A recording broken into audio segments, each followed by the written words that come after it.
Happy holidays, Rob, and welcome to the 2017 Foster Farms Bowl on Fox. Perfectly crisp night here for football with a temperature in the low 50s. And Purdue and Arizona ready to face off. Two good surprises this season. Arizona bouncing back from that 3-9 campaign a year ago. And Purdue in the first year under Jeff Brom charging to its first bowl in 5 years. Now taking a video of the visitors for tonight's game. Arizona taking the field first for its 5th bowl trip in 6 seasons under Rich Rodriguez.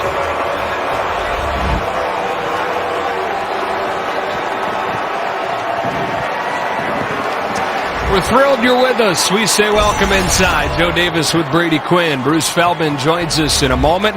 Brady, Arizona's season completely changed when Khalil Tate took over at quarterback in early October. It all happened in Boulder, Colorado. When he came in relief for Brandon Dawkins, the quarterback, he took off, and all of a sudden he became a Heisman candidate. This Arizona football team entered the college football playoff rankings. The young man averages a first down per carry. It's ridiculous. He's the first quarterback in Pac-12 history to rush for over 1,000 yards. He has been phenomenal this season, but it's partially because of their scheme. They use 2 tight end sets often to help Tate get to the outside, and once he gets to the perimeter, he turns on the afterburners because he's got the speed to hit the home runs. And then really it's the passing game off of that. So many people are so concerned with Tate keeping the football. It opens up the tight ends and wide receivers down the field for the big plays. He is going to be tough to stop tonight, Joe. One of the top 10 offenses in the country, these Arizona Wildcats. Now Purdue. They're 3-5 at the end of October. Bowl game didn't look like a possibility at that point, but they win 3 of their last 4 to reach their first bowl game since 2012. Well ahead of schedule in the first year under Jeff Brom.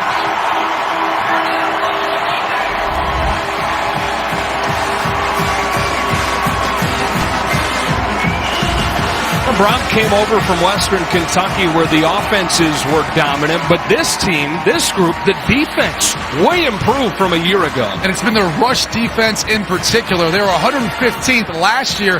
They're a top 30 rush defense this year. They're making teams one-dimensional. They're making them go the long, hard way to try to get points, and they're playing much better red zone defense. I think they're up for the challenge tonight of trying to stop this Arizona offense and Khalil Tate. Both these programs giving us great access for this game, both letting us go inside their locker room pregame. First up, here's Coach Brom and the Boilers. We have got to bring the thump. Okay? So when I say bring the thump, I want to bring the thump from play 1 to the very end. And we talk about finishing, but I want to bring it to them. We are the aggressor. You hold nothing back. Everybody's in it. Everybody plays together. Everybody plays to the end, and we bring the thump. That's what this team is known for, bringing the thump. So make sure when we take the field, we get loose and ready to go. Play 1, special teams, offense, defense. We bring the thump. Let's go hammer down. Let's go.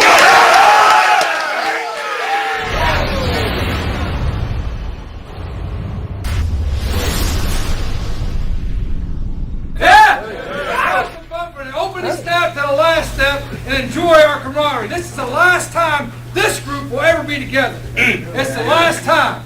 Make it the most enjoyable 4 hours of our season. Yeah. And let's show the country what it's like when you play Arizona. Woo! Because when you play Arizona, what they got to do, go. What they got to do, shoes up tighter. Put your shoes up tighter. A little more tape on. A little more tape on. Where the hell? Where the what? Shut the fuck up. All right, we are ready to go in the Foster Farms Bowl. Down to the field, Bruce Feldman. Joe, Purdue has some experience facing great dual-threat quarterbacks. They opened the season against Louisville's Heisman Trophy winner Lamar Jackson, who put up his usual gaudy numbers, but he actually didn't break a run longer than 15 yards all night. Boilermaker defensive coordinator Nick Holt told me you get some different problems when you face Khalil Tate in that he's fast too, but he's a stronger runner, and Arizona does a lot more design runs for the quarterback. He goes, this is like playing against 12 guys, and he's such a fantastic player. We better be ready or it's going to get real ugly. And that Louisville-Purdue game, that's the one Tate has studied the most. He told his coaches, they're going to try and play me the way they played Lamar. They're going to try to spy me, and I got to be aggressive, and I cannot be timid tonight. And Bruce, that main course tonight of Arizona's offense against Purdue's defense comes up first. Purdue won the toss and deferred to the second half. So Spencer Evans sends it away, and off we go in the Foster Farms Bowl. It's a line drive kick taken by Tyrell Johnson. Johnson cut down shy of the 20. With a special teams tackle from Antonio Blackman. And Arizona's offense, which averages more than 300 rushing yards per game, more than 40 points per game, gets ready for its first series with Khalil Tate at quarterback. It all surrounds Khalil Tate. I mean, he's really the engine that makes this offense go. You heard Bruce Feldman talk about it a minute ago as far as his preparation for this game, thinking that they're going to play him similar to Lamar Jackson, and then they will. But I think the difference is Khalil Tate's a much more physical runner when you see him get into the open field. He starts with Nick Wilson behind him at running back. And they hand it off to the motion man, Shun Brown. Shun Brown with a pickup of 7 or 8. Bryce Wolma with a nice block out in front. Wolma, one of the tight ends that Arizona's using. And it's one of the differences in previous years, Joe. You didn't see them throw to their tight ends as much. Almost 28 receptions so far in the season. That's kind of rare, at least in the last few years for Arizona. Back-to-back run plays. Wilson hit at the line of scrimmage and toppled by Marcus Bailey, and an early third down for the Wildcats. Marcus Bailey, along with the rest of the linebacker group for Purdue, have been phenomenal this year. Ask Marcus Bailey to do a bunch of different things. He'll be split out, covering a slot wide receiver at times, sometimes rushing, but he's been the best rushing off the edge. Leads the team in sacks. This is your typical Arizona team in that they move fast. Right back on the ball for a 3rd and 2. First run for Khalil Tate, and it goes nowhere. After a big first down gain, it turns into a 3 and out. Jacob Thieneman, the junior safety, comes up with a tackle. Thieneman, number 41. He's in charge of getting the entire defense lined up, and he sniffed us out right away, but really it's all the bodies around the line of scrimmage for Purdue. If you look at the last 4 games for Arizona, they went 1-3 in those games. Not as much production from the offense. That's been in part because everyone's been so aggressive at stacking the box, stopping the run, and forcing Khalil Tate to try to beat him with his arm. 3 run plays on that first series. The punt team comes out. It has been a revolving door for Purdue as far as the punter goes this year. And then Jake Ladding handles this one with a fair catch taken by Jackson Anthrop at the 40-yard line. So Purdue offense under Jeff Brom, known for a lot of points, but also known for a lot of gadgets under Coach Brom. All sorts of trick plays, and you see the double reverse tossback throwback where Blau ends up finding what was Cole Herdman earlier this year versus Ohio University. They like to run the flea flickers. They even run sometimes a fake flea flicker off of it, and they typically do it in the first quarter or the first half of games to try to keep defenses on their toes. I wouldn't be shocked if they didn't run something early here in tonight's game. Elijah Sindelar, their sophomore quarterback, has had a great finish to the season. He's got a strong arm, but he's off the mark with his first toss tonight, intended for Gregory Phillips. His 8th start of the year, split time with David Blau over the first 2 months before Blau's season-ending injury in early November, but the numbers, especially since Blau went down and he's not looking over his shoulder anymore, really good. There's 7 touchdowns and 1 pick. Back-to-back low throws out of the gate tonight, 2nd or 3rd and 10. You always have that gap in between when you play your last game, which was for Purdue versus Indiana, and then that bowl game. And even though you practice a bunch, and Purdue only utilized 12 of the 15 practices they're allotted, it still takes you a little bit to get back into the flow of playing in games and dealing with that adrenaline rush. And Purdue's defense forced a 3 and out. Arizona's D trying to do the same. Bright future for this Arizona defense. 5 freshman starters on it. They drop 8 into coverage on 3rd and 10, and Sindelar finds Gregory Phillips for a Purdue first down. Pushed out of bounds inside Arizona territory on a gain of 17. It's all about the eyes and the vision. As Sindelar goes back, he waits for Phillips to get into the window and delivers downfield. This has been the biggest difference in this offense since Sindelar's taken over. They stretch the field more, the downfield passing game. They look to throw it again. It's Phillips again. Breaks the tackle of Jace Whitaker. and fights his way for another first down. The fifth-year senior out of Atlanta, Georgia, playing his final game at Purdue. One of the captains of the offense with back-to-back catches. And another throw on first down. They started this series doing that. They did it right there. That's been a difference, too, is throwing the football more on first down, helping Sindelar get into a rhythm earlier in games. Markel Jones, first run. He gets a yard. 2nd and 9.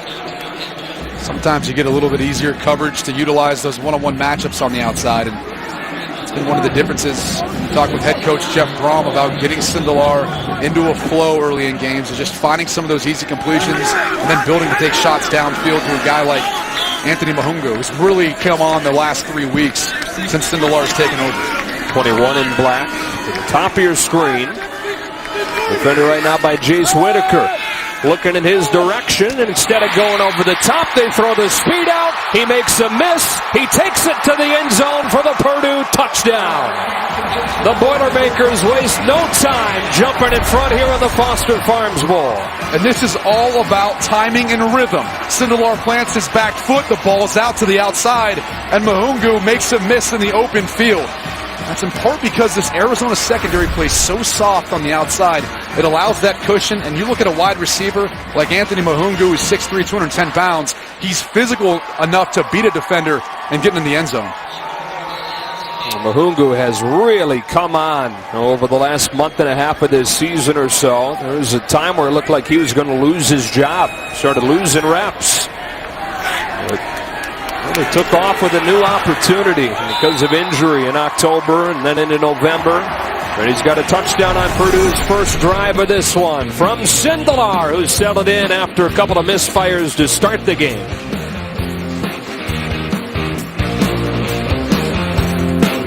Elijah Sindelar missed his first 2 throws, hit his next 3, and the third one went to Anthony Mahungu for a 31-yard touchdown.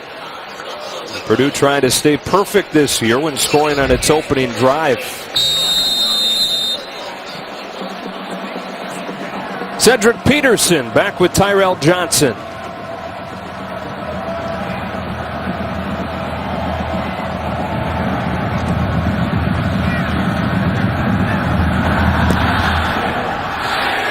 Short kick. It's Peterson. Peterson with a nice run back across the 30. It's Arizona back on offense. They were picked to finish dead last in the Pac-12 and got off to a 2-2 start with the losses against Houston and against Utah, but then won 4 straight with Khalil Tate taking over in early October, winning 4 consecutive Pac-12 Player of the Week awards. Struggled though in November, 1-3 to finish 7-5, so had a good feeling to finish what has overall been a good year. They beat expectations, but again, you go back to their opening drive. Defense have been much more aggressive. They're going to have to open things up in the passing game if they want to have success tonight. They will throw it for the first time, and it's pulled in by Sean Poindexter. Had a big game against Arizona State in the regular season finale. A lot of raw talent for this guy at 6'5". He's getting better every week. They thought this might be his final game, but he was granted another year of eligibility. First carry for J.J. Taylor. Diminutive freshman running back has a run across the 40, 3rd and short. Part of that tandem in the backfield for Arizona that doesn't get enough credit for the job they do in the running game. It's J.J. Taylor, it's Nick Wilson, the senior. Both those guys do a great job of carrying the load. They've been extremely productive. Don't be surprised if this isn't a quarterback design run for Khalil Tate. Against a loaded box, as you mentioned, they've seen pretty much all year. They roll Tate out, keeps his eyes downfield. He's hemmed in, and he runs out of bounds with nowhere to go. Jawan Bentley and T.J. McCollum were both waiting for him on the edge, 4th down. And there was just no one open. They sprinted Khalil Tate out to the right. They tried to run what basically ended up being a smash concept. You've got someone in the flat and someone running to the corner, a little high-low concept, but Purdue stiffed it out. They saw it the entire way, and surprisingly, Khalil Tate didn't tuck that down and try to run. Instead, backed up and just ran out of bounds. So 2 3-and-outs and Arizona's first 2 drives.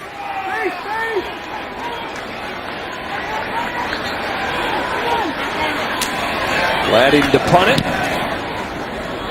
And a good one. Sends Jackson Anthrop back. That's down to the 15-yard line.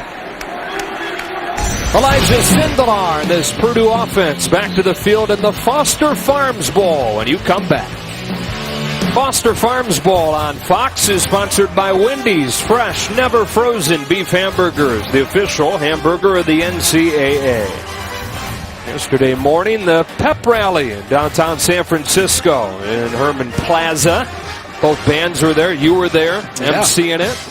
Had a great time. Great turnout. Arizona band had a little bit of difficulties getting there.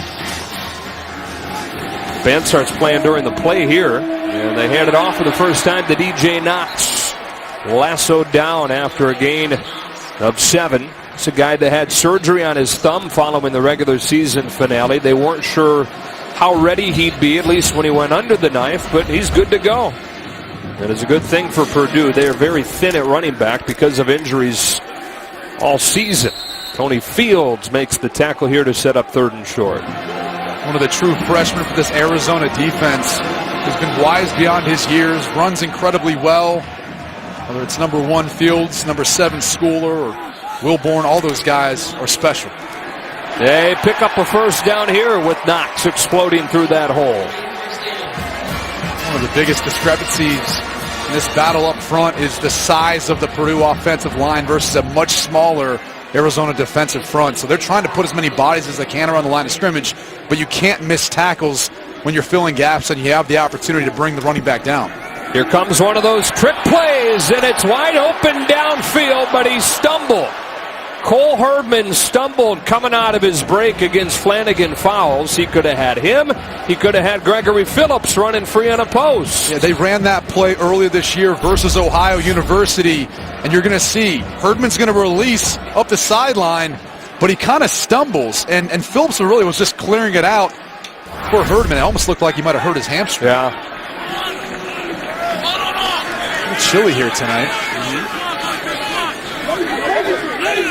Although for these Big Ten kids, this is balmy. It's tanning weather. 2nd and 10. Sindelar swings it out.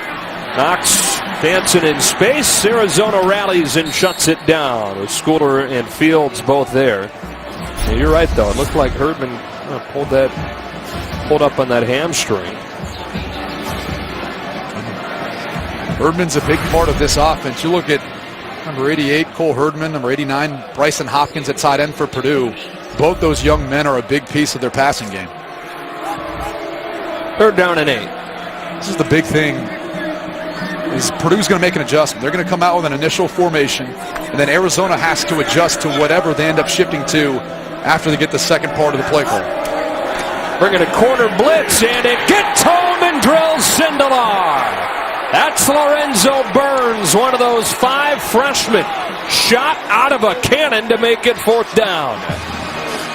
We talked about it. Defensive coordinator Marcel Yates for Arizona is going to have to adjust on the fly. And in this case, they bring a corner cat or a corner blitz, and you've got Sindelar looking to the right the entire time. It's one of those things you've got to be able to identify the safety rotations. Those guys are going to move at the snap of the football, and they're going to tell you if someone's potentially blitzing. And DJ Knox completely fanned. Now Burns coming on that blitz.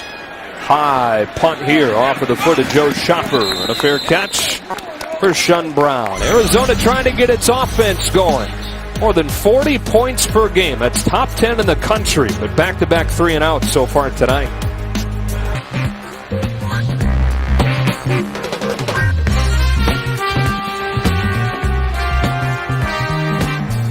Back in Santa Clara, where Purdue has a 7-0 lead, and its defense, most improved defense in the country, holding teams under 20 points per game this year after they gave up close to 40 per game last year, has forced back-to-back 3 and outs to open the night.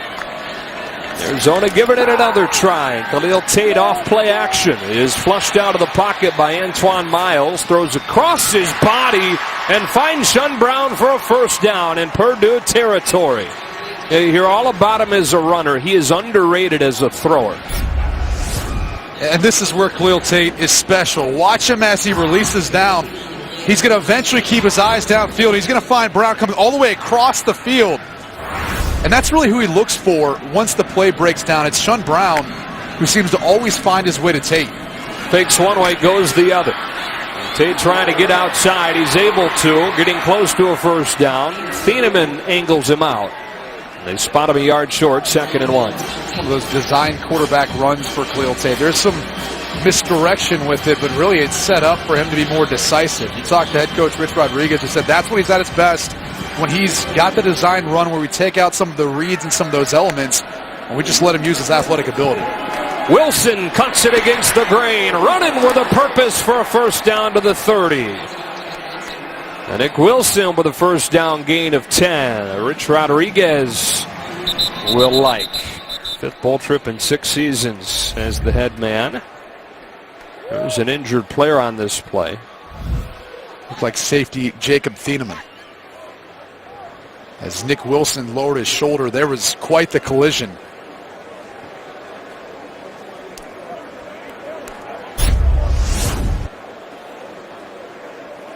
Oof.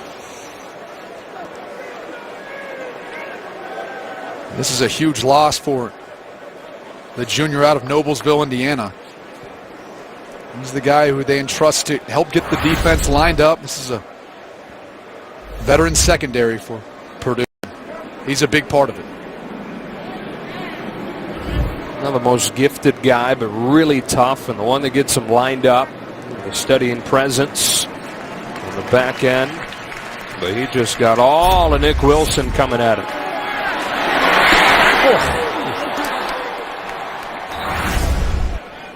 And that's the tough duty you're tasked with as a safety. You're the last line of defense. And you're the guy who's got to be able to try to make those stops in the open field versus a running back like Nick Wilson, who's 5'10", 210 pounds. But when he's moving, he's bringing a lot more force than that. 325 rushing yards per game for Arizona. That's number 3 in the country, behind only Army and Navy. On 1st and 10 from the 31. Tate fakes it, rolls and throws to a wide open Poindexter for the Arizona touchdown. Blown coverage from Purdue, and Arizona's offense wakes up to the tune of a 31-yard touchdown. We talked about this in the document.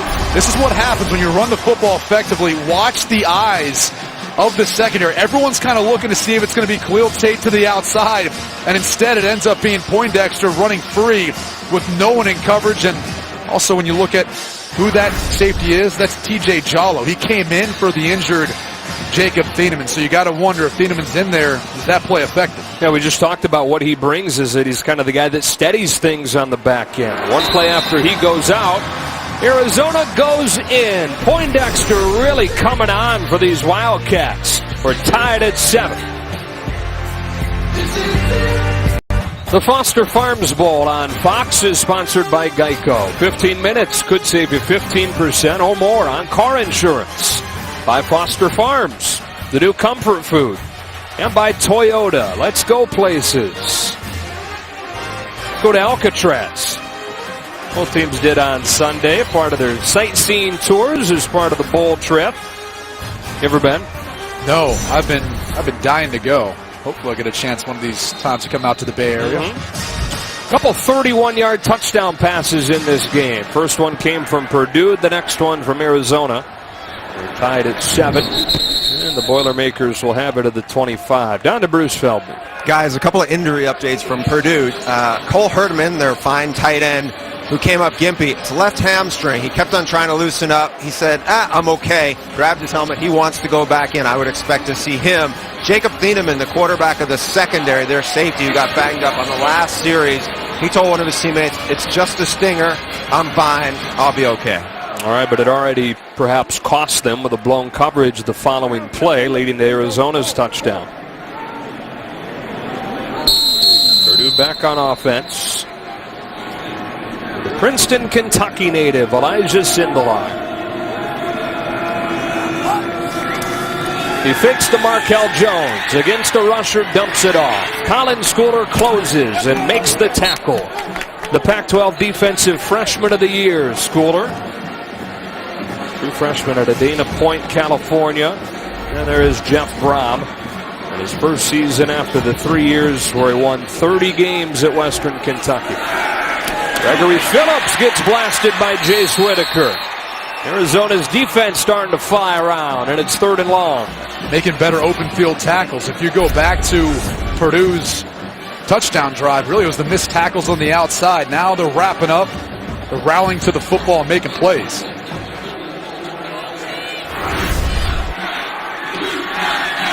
Showing pressure on 3rd and long here.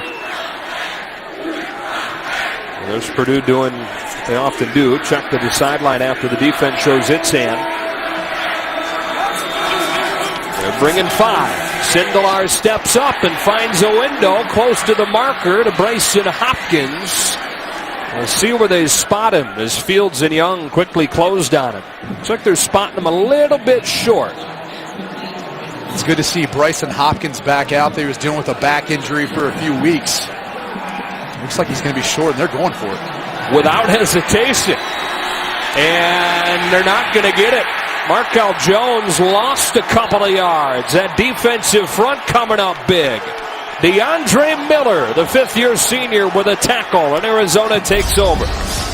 Sometimes you rush up to the line of scrimmage to try to get lined up, and the defense doesn't really get lined up so you can identify who has who. And in that case, the guy who just caught the pass to put them within 4th and inches ends up allowing DeAndre Miller to get inside and make the play. The coordinator, Marcel Yates, loves it. He's fired up, but he dialed up a number of pressures on that last series, too, to help turn up the heat. Gotta love that offense. Play for DeAndre Miller there. Been a frustrating year for the senior. Lost his job. A big 4th down stop. Here comes Tyrell Johnson, breaking a couple of tackles and getting 7. Jacob Thieneman's back in the game and has the tackle. And to that point, the Arizona defense has struggled this year, but they're young. And I think the difference has been the turnovers they've generated, particularly interceptions, but being able to force a stop on 4th down is just as good as getting a turnover. 2nd and short. J.J. Taylor swallowed up. Lost at least 1. 3rd down for Arizona in a 7-7 game in the closing minutes of the first.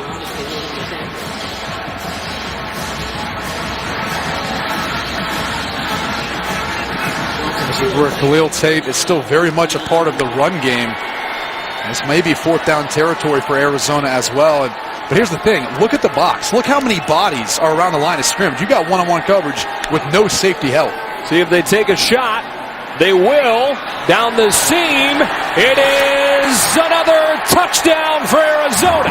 This time Tony Ellison taking advantage in one-on-one, beating Navon Mosley to give the Cats their first lead of the night. We just talked about it. One-on-one coverage with no help. He gets a good release. See how he sticks him to the inside and goes to the outside of Mosley, and then it's just a tremendous ball by Tate with enough trajectory to the outside where Mosley can't make a play on the football. The 4th touchdown catch for Ellison this season. That's huge, and that's the way you capitalize off of getting a 4th down stop like Arizona's defense did.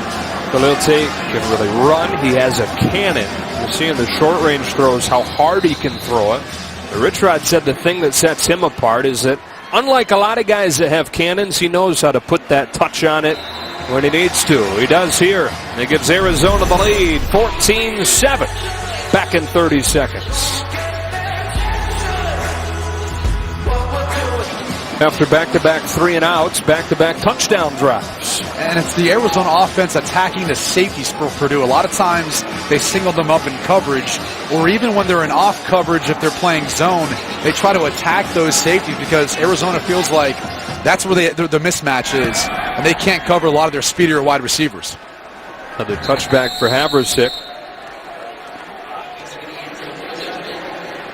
And here comes Purdue's offense again, which was efficient moving the ball down the field its first time around, but not a whole lot since. Well, they got to get to running the football. I mean, they've got the size advantage up front. They're much more physical. You go back to their last game versus Indiana, Markel Jones kind of took over at 217 yards on 31 carries, a career day for him. Got to get back and taking some of the pressure off of Elijah Sindelar. As a team, they ran for 272 in that game. It's a little backwards from what Jeff Brown prefers his offense to be, but if it's there, they'll take it. Cole Herdman back in the game with that sore hamstring, able to pull this one in and then cut down by Flanagan Fowles. Slow getting up. It's right here, and he's going to release through, and watch the eyes of the linebackers. See how they get sucked up on the play action fake, and they're in behind. It's Herdman for the big catch. It's always the toughest part, though. Those throws across the middle. You got the safeties just kind of sitting there flat-footed. A lot of times they're coming up to make those tackles, and they go low because, look, you can't go high. You get called for targeting. So then you go low, and all of a sudden it ends up hurting a player where you're taking out his knees. Kind of can't win. 29th consecutive game with a catch. Cole Herdman. First down at 10 from the 40. Sindelar to the sideline. That's pulled in. And a gain of 5 by Gregory Phillips. Second down. Getting a little chippy out there. DJ Knox and Tony Fields were kind of battling. Excuse me. It's Markel Jones. But that's what happens. A lot of times you spend a bowl week in the same area for a number of days. Kind of cross paths, see each other. Sometimes a little bit of talking going on back and forth. Taking the toss and throwing to Jackson Anthrop, who slipped one man and got a couple of yards. Third down. And here's kind of a little back and forth. That's what happens, though. You go to a bunch of events together. You're hanging out. Maybe there's some free time where you cross paths. And don't get it twisted. There's some trash talking going on. Start getting some West Side Story stuff going. I don't know about that. Yeah. On Lombard Street, needed the top. Jackson Anthrop's been quiet so far today. He's a guy they like to target a lot on third down. Instead, they run it, and Jones ships his way for a first down. Markel Jones finding the hole and squirting through it for a gain of 11. Talked about that game against Indiana that Jones had. 217 yards. That almost doubled his total from the first 11 games of the year. So he dealt with a knee injury early and then needed both Tario Fuller and Richie Worship to run into some injury problems to get back into the rotation. Takes the fake on 1st and 10, and Sindelar scans the field, unloads downfield. What a catch! And a touchdown for Gregory Phillips.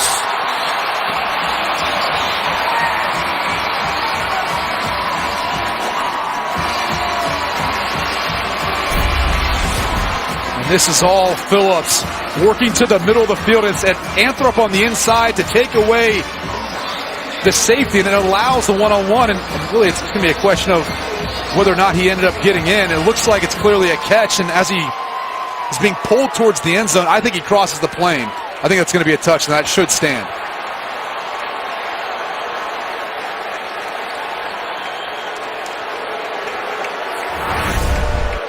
What a response, though, by this Purdue offense.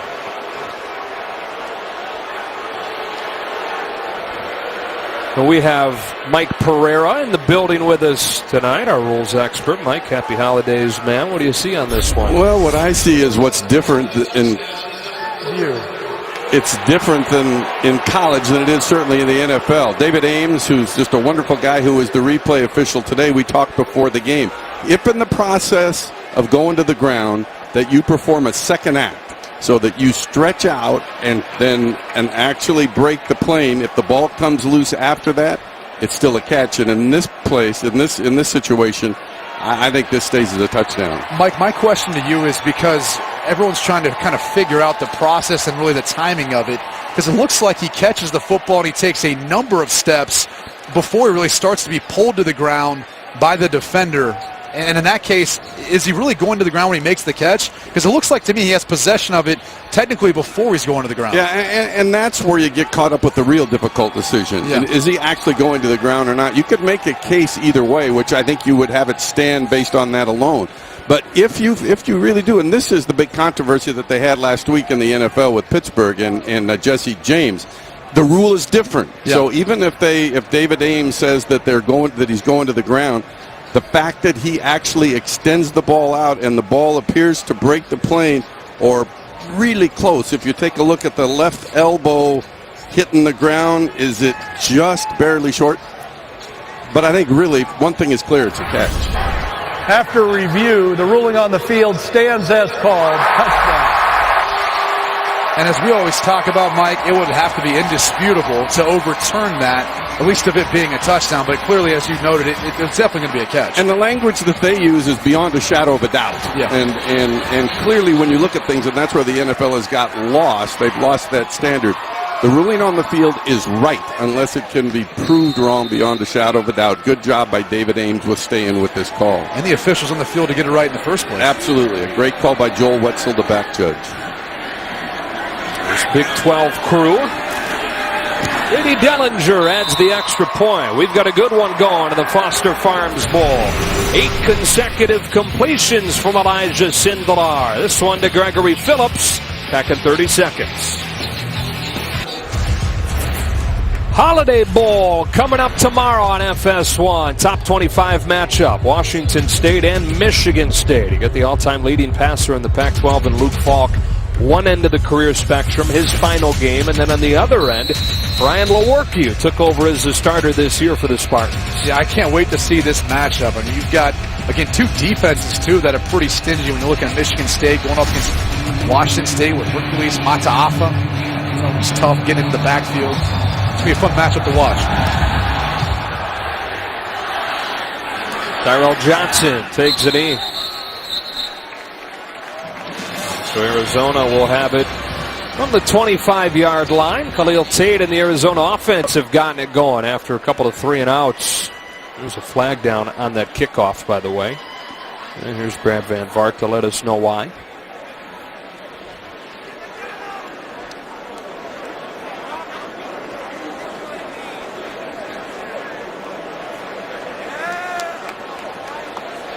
Talked to Brad before the game. He talked about what a reward it is for his crew to be able to get to come to a bowl game and call that.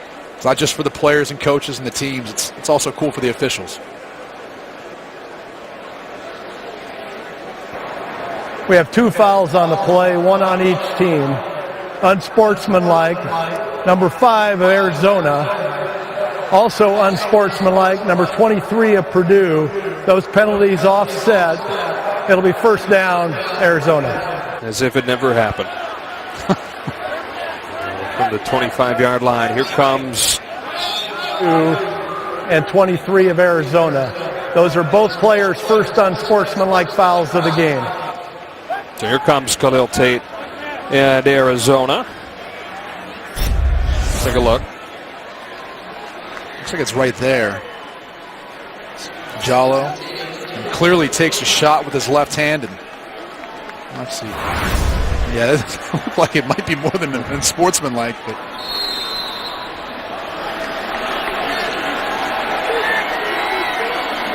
sophomore from Inglewood, Khalil Tate, ready to work from the 25-yard line. On the season, he's averaged 10 yards per carry. Hands it off here, and they get a gain of 2 or 3 with Nick Wilson.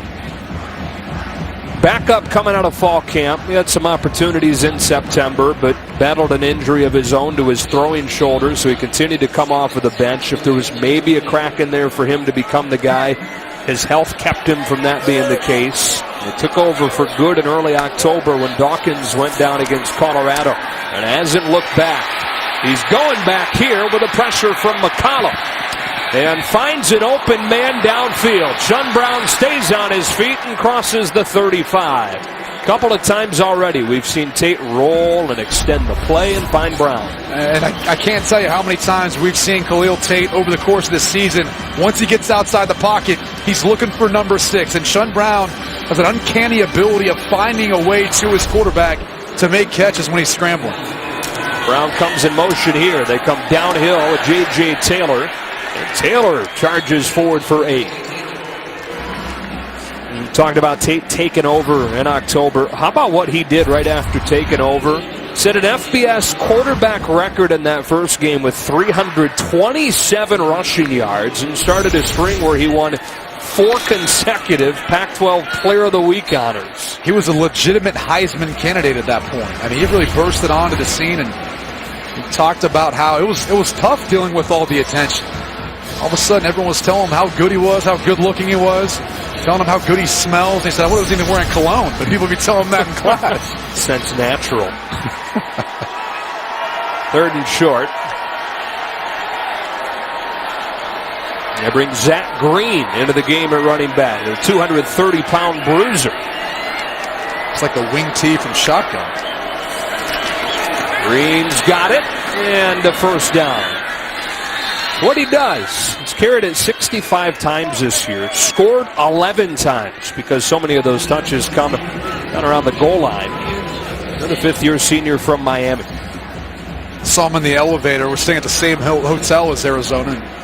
And he's the type of guy that you could imagine he can churn out a lot of those tough yards. We talked about his weight. I mean, he is very stout, very powerful, strong runner.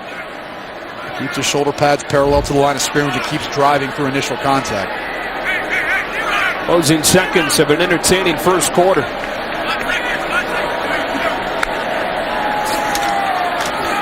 Taylor, nothing. 14-14 after 15 in the Foster Farms Bowl. We're back to Santa Clara in just a moment.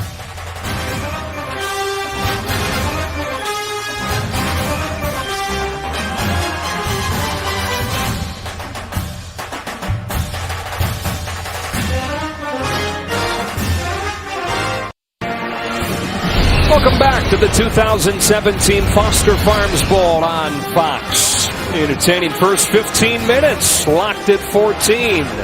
What'd you think? It's been fun. You know, coming into this game, you got two of the best offensive minds in college football, and Rich Rodriguez and Jeff Brom, and extended period of time to prepare. So, kind of expected that there were going to be some fireworks early. And after Khalil Tate and Arizona's offense struggled on the first couple of drives, they've picked things up. He's perfect through the air so far. He takes off here and gets lassoed down by Joanne Bentley. Leading tackler, senior linebacker with a stop here. Bentley back after missing a couple games. Maybe not quite 100%, but he sure looks close to it right there. Talked about on the open, the difference in this defense. It's partially been the linebacking core too. Bentley, Bailey, McCollum, all those guys have been phenomenal this year. That sets up a 3rd and 6. They bring 4. It's picked up, so Tate with time. Yeah, now we'll float it out of bounds. His first incompletion will bring the punt team onto the field. Go back to that second down play on Bentley's tackle. Was there any face mask here missed? Looks like it. Looks like he's grabbing and pulling him down to the ground. Biggest question would be, and that's probably for Mike Pereira, why didn't that warrant a flag, Mike? Well, I think it did. Sometimes when you see that, especially when it's in the middle of the field, you don't get a look, you don't get an angle, but we saw it on the live shot. That is enough to call a face mask foul. Planning to punt it. And Anthrop with the fair catch. Hope you're enjoying your holiday season. Still sitting around with family. Glad you're spending tonight with us. Taking a break. Back in a moment. Have that Missouri team that's won 7 in a row. Purdue went into Columbia this year and whooped them 35-3. Completely different Missouri team, though, at the end of the year. I believe they won their last 4 games in the SEC. And Drew Lock, their quarterback, he was on fire. Markel Jones, a little bit of misdirection, and then he pays the price after a yard. That was one of the days where people around the Purdue football program said, whoa, maybe we're back already under Jeff Brom in his first season. They came down to earth some. They're 3-5 at the end of October with back-to-back losses to Rutgers and Nebraska. With a strong finish to become bowl eligible. Gregory Phillips adding to his total. He already has a season high. This is the long touchdown. He's got 6 here, and it's 3rd and short. And this is where Purdue's really excelled this season.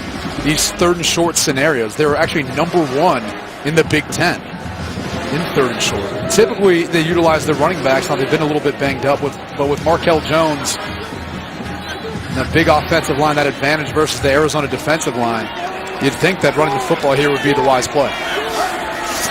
And Sindelar will look to throw. Steps up in the pocket. Coverage downfield is solid. Turns his shoulders and delivers an incompletion, 4th down. Colin Schooler was chasing him, and then the coverage from Demetrius Flanagan fouls, jarred it out of Bryson Hopkins' hands. It was one-on-one on the outside, and there's a lot of grabbing and pulling and tugging going on, but at the end of the day, no one was able to get open, no flags were thrown, and end up making a catch. And it's the surprising part. I mean, this Purdue offense has been very good at running the football on third and short. And backed up, kind of giving away some field position there. Snapped a string of 10 consecutive single-arm completions. Chopper to punt. Arizona bringing it and almost getting there. They do get there with some contact, and a flag flies. Sean Brown across midfield. That was J.J. Taylor who got all of the punter, Joe Chopper. And here comes the call from Brad Van Vaart. Personal foul, roughing the kicker. Number 21 of the receiving team. He'll be 15 yards from the previous spot.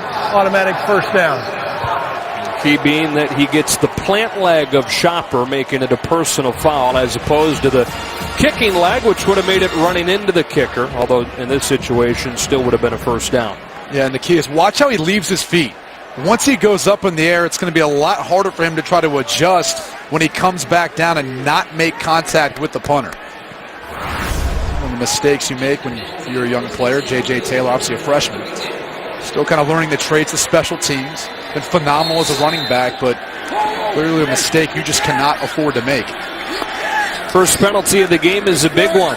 Extends the Purdue drive. First down from the 32. Markel Jones on first down for 2.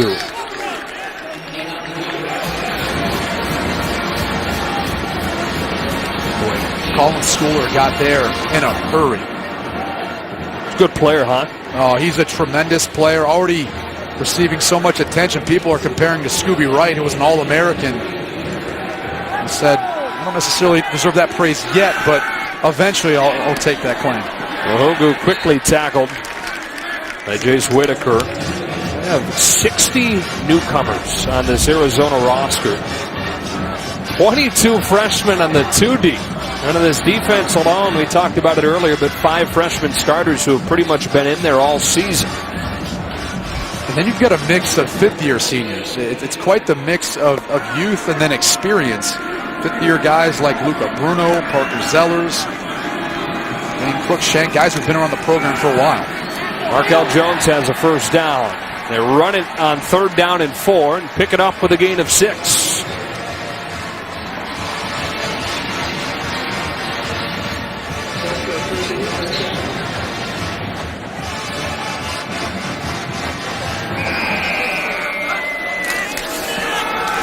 Jones again as a hold and crosses midfield.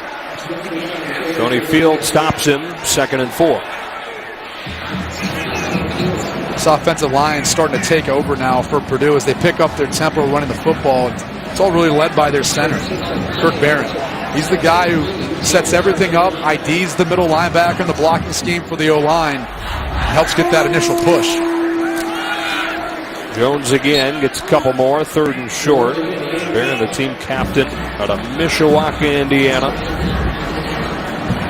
This offensive line has been solid this year. Well, the key is that left tackle. They had Grant Hermans, but he went down with an injury earlier this season. Eric Swingler stepped in and done an admirable job at left tackle.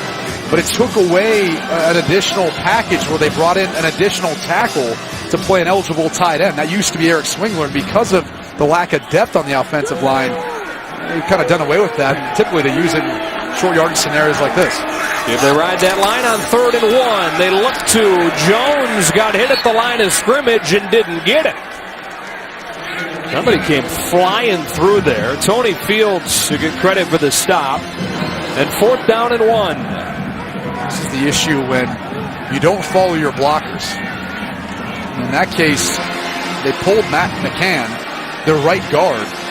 Markel Jones decided to make a backside cut where he saw daylight, but there's going to be someone there who's not accounted for. I think if he would have been more patient, pressed the front side, there was a better chance that he was going to be able to make the first down. Boilermakers went for it on 4th down and 1 earlier, didn't get it.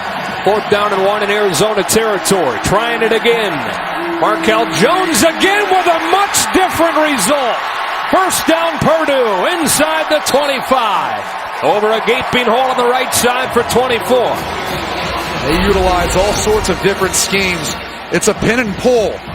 Watch as they block down. You see Matt McCann help open up the hole on the right side, and there was no one there in the back end. Very lucky. It looked like it was Dane Cruikshank that was able to get back and make the tackle. Otherwise, Jones in the end zone. Jones on the sideline getting a rest. DJ Knox comes on. Sindelar rolls right. Throws left. Wants Hopkins. Incomplete. Cruikshank broke it up. 2nd and 10.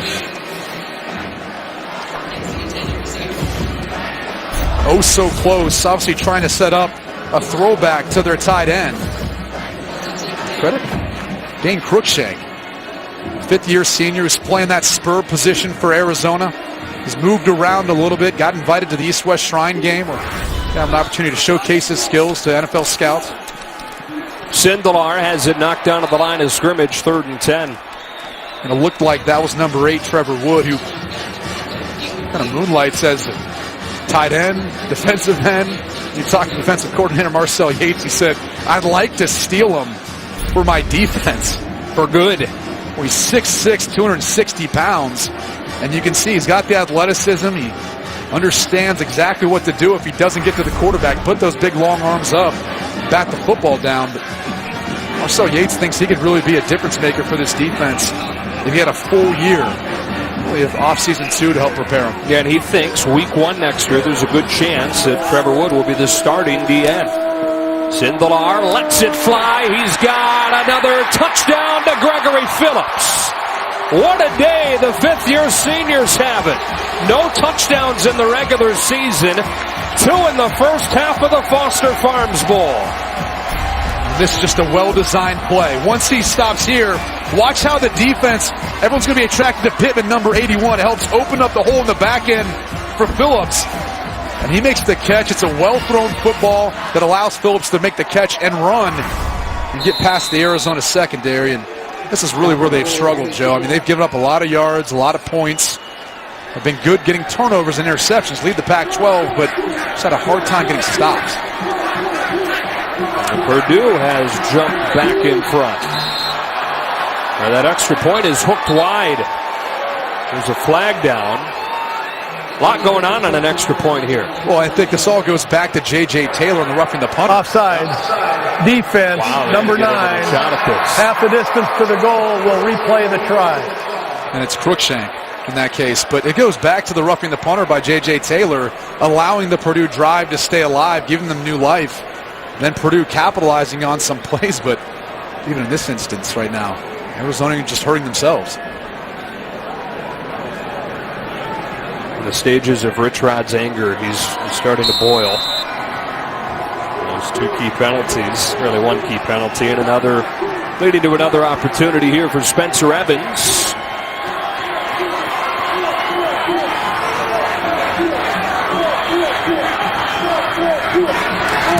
And he takes advantage. And you mentioned J.J. Taylor's roughing the punter. They gave Purdue added life. And they went for it on 4th and 1. Markel Jones hit the hole hard, and moments later, Elijah Sindelar with his 3rd touchdown pass of the first half. Heck of a Foster Farms Bowl going on Fox. The Foster Farms Bowl on Fox is sponsored by Taco Bell, where you can experience the power of the dollar. Bowl week's got to be a fun, memorable week, right? Oh, it's incredible. And especially for the guys who this is their last game playing college football. Some who don't get the opportunity to play in the NFL. You know, you create those memories, you know, hanging out with your brothers, hanging out with the guys on your team that you've, you know, grown up through college and that whole life experience with. So it's always a neat time. For these guys, these 2 teams get to come do it in a great city like San Francisco, and then down here to Santa Clara for the ball game. Spencer Evans will kick it. Fun bowl week, and so far a fun bowl game. Tyrell Johnson from the 10. He's one of those guys playing in his final game. A senior out across the 35 with a flag in late. Boy, those 2 coming together again. Gary Brightwell for Arizona and P.J. Jallo for Purdue. They've already had offsetting personal foul penalties. And this is unrelated, but you saw them separating at the end of that play. There is no foul on the field for a face mask. First down, Arizona.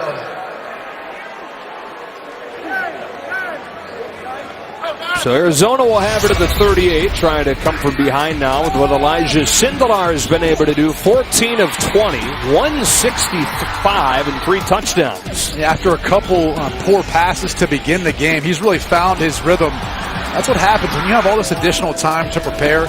You feel confident, you throw the ball more decisive, taking advantage of all those mismatches. Khalil Tate dancing around. Turn in the shoulders and run out of bounds by Ray Ellis. Second down. That was interesting action in the backfield. They faked the pitch, Nick Wilson. Watch him jump up, though, and act like it's a high pitch, or kind of hard to tell there. You can see at the very end, but really nowhere to go with the football for Khalil Tate. That's kind of been the case on a few of their drives when they've tried to create something for him and move him, get him outside the pocket. Second down, 16. He fakes the option toss. Nowhere to go to the short side of the field. Enizi Chukwu, fifth-year senior DN, ushered him out. Third down. When you go back and look at the last 4 games of the season for Arizona, you know, teams are extremely stout in the inside, and they're forcing Khalil Tate to try to find holes to the sideline, but then they're rallying to the football. They're setting an edge, and they're not allowing him to utilize his speed to get to the outside and then turn it up. That's exactly what we're seeing Purdue do right now. Negative first down play put them in a spot where they're uncomfortable. Third down, 17 now, on the verge of a 3 and out right after Purdue retook the lead. Tate steps up, finds a window for a first down. Tony Ellison on 3rd and 17 gets 27. It's Navon Mosley that they're going to be picking on. They already threw a touchdown on him earlier in tonight's game. And then this time it's just Khalil Tate stepping up, finding time, and Mosley just loses Ellison in coverage. Nick Wilson on first down. The tough part, though, for anyone who faces this Arizona offense is once things break down, Khalil Tate can hurt you in a number of ways. Obviously running the football, but he can buy time and he can find ways of fitting throws into windows. I think a lot of D coordinators will tell you they'd much rather face a stationary guy, even if he has a chance to pick you apart. It's so hard when guys like Tate extend the play the way he does. These are the matchups they're looking at. That's a safety working on the slot wide receiver right here, and that's why they're trying to take advantage of a lesser coverage player versus a speedy or good slot wide receiver. I thought you just really liked Khalil Tate's face mask and visor. Ball start. Offense, number 67. 5-yard penalty, second down. Gerard DeBeer. Let's go down to Bruce. Guys, for as spectacular as Khalil Tate has been, Arizona coaches are really excited about how good they think he's going to get. Now, this kid is an excellent student, a 3.2 GPA, but they still kind of worry about how he prepares. And earlier this week, Rich Rod told us he had a call from Pat White, one of his great quarterbacks. He invited him to Tucson. He said Pat was a great practice player, and he can be a big help for Khalil in learning how to really approach this game. All right, Bruce. Tate has it here. Sticks his nose down for 3 or 4. I think part of that comes with maturity. Khalil Tate's young. He's, 19 years old right just now? Just turned 19. We had their game last year versus USC when he was 17. He got his first start. So understanding the importance of practice and the process with all of it, I think comes with maturity. And I think it also is tough when you're talking about a young man who's trying to figure out how you manage your time with school and everything else while being the starting quarterback. That's part of the process as well. They converted a 3rd and 17 earlier on this drive, and on 3rd and 9, they'll try to pick it up again with a deep ball to Ellison. A lot of contact, but no call. And Tony Ellison was jousting with Smiley, and no flag came. 4th and 9. Yeah, and again, that's a safety. That's Simeon Smiley, number 29, covering Tony Ellison downfield. And they like that matchup because typically safeties aren't comfortable being in press man-to-man coverage. Usually they'd rather be in off coverage, playing more zone where they can utilize their eyes on the quarterback. Good job there by Smiley, and a bit of an inaccurate ball by Tate downfield. Gladden.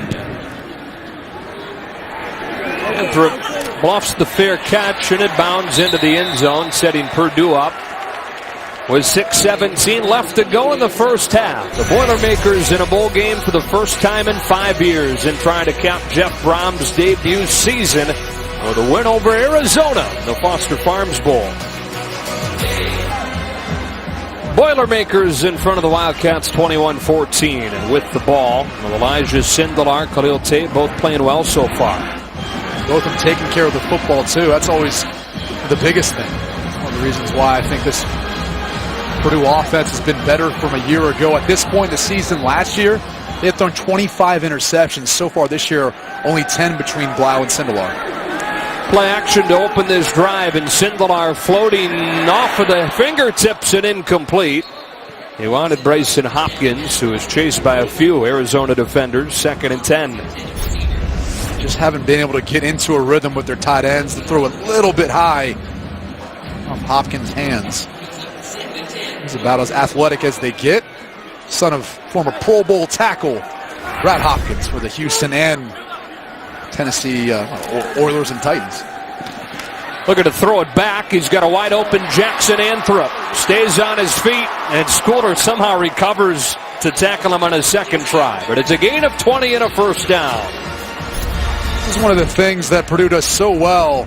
It's really they manipulate the field. So they roll one way, then throw back the other, getting you to think that they're only going to utilize one half the field. But mind you, head coach Jeff Brom has other plans. He likes to always try to have some sort of misconception, something else going on in the backfield as far as what they're doing. You know, the 3 years that Jeff Brom was at Western Kentucky, those 3 years combined, they led the country, scoring 46 points per game. He's a really terrific offensive mind. First down play call here is a run to DJ Knox. Well, and the other piece is they spread the football around. I mean, when you look at who's caught passes so far tonight, I think it was 7 different receivers or 7 different pass catchers. And all of a sudden, Gregory Phillips, who in his career had 2 receiving touchdowns, already has 2 tonight. That's tough to prepare for. Sindelar steps up, creating extra time.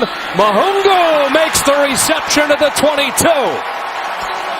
The native of France climbs the ladder for 35 yards and a Purdue first down. And this is all possible because of how Elijah Sindelar works the pocket. Watch him step up, gathers himself, keeps his eyes downfield, and gives Mahungu an opportunity to extend and make the play.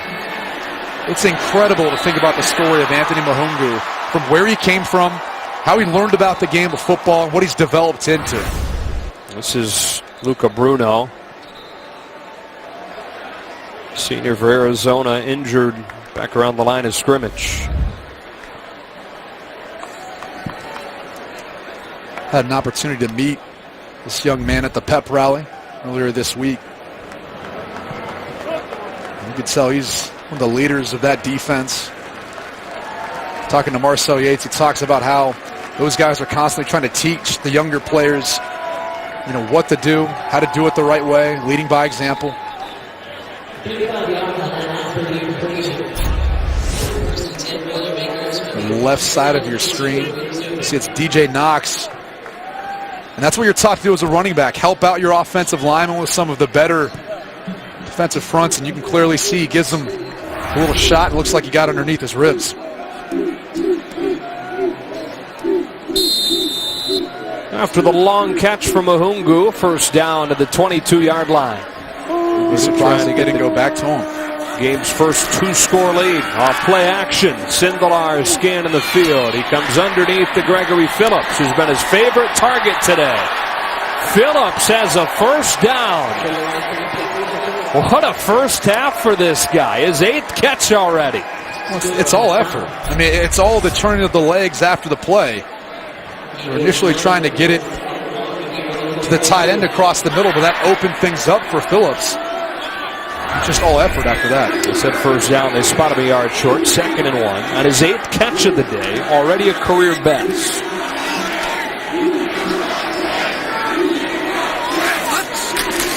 DJ Knox cuts it back. He's in for the Purdue touchdown. Everybody getting involved. Knocks in from 13.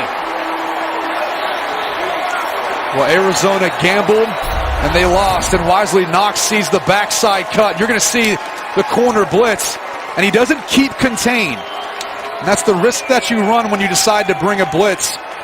Those guys have to hug tighter to the line of scrimmage to not allow the gap in the defense. Good vision by Knox. For only his second touchdown of the season. Arizona had taken a 14-7 lead in this game. Purdue has ripped off 3 consecutive scores. And already topping its season average for points in a game. Dellinger's extra point is good. And Purdue in front 28-14. Couple of minutes left in this first half. The Foster Farms Bowl on Fox is sponsored by Buick, proud partner of the NCAA, and by Foster Farms, the new comfort food. A lot of push-ups. They are getting jacked. 28-14. Purdue in front with 3 consecutive touchdowns after Arizona had taken the lead. Latest one from DJ Knox.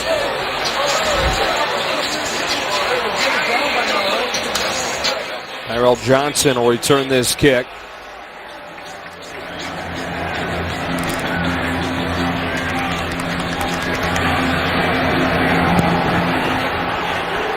Miles Hoffman handling the kickoff here. Here comes Johnson.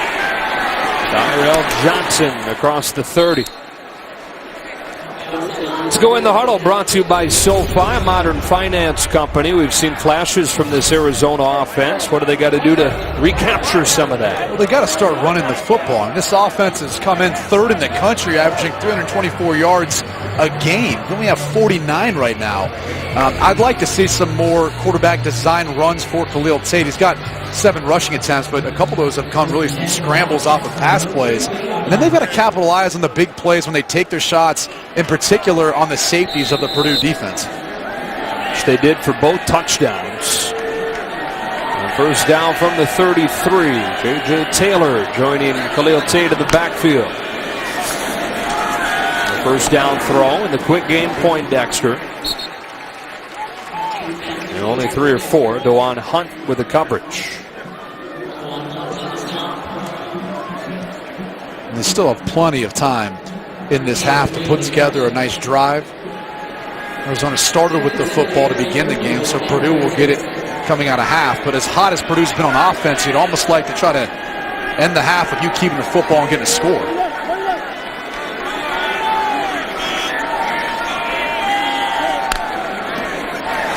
On 2nd and 7 off of the replay. Tate pulls it and gets outside. And Khalil Tate with a first down to the 46. Thieneman the stop. One of the first times that Tate has been able to get going. And he's going to get Austin Larkin coming off the edge. That's going to be the player that he's reading. And most quarterbacks, they can't keep that football because they don't have the speed to outrun Larkin, who's pretty athletic himself. John Brown. There's a flag down as Brown crosses into Purdue territory on the other side of the field.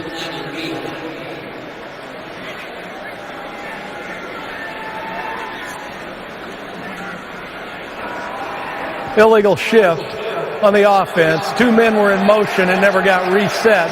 5-yard penalty. Replay first down. That's the 4th penalty of the game for Arizona. Purdue doesn't have a penalty yet. Yeah. And that's kind of the other thing I think you can kind of chalk up as to what's the discrepancy so far in this game. I mean, a couple crushing penalties. Obviously, again, on the roughing the punter by J.J. Taylor earlier for Purdue, keeping that drive alive that ended up in 7 points.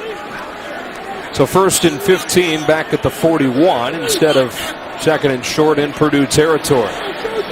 Inside 3 minutes left in this first half. And against a 3-man rush, they'll check it down with Taylor.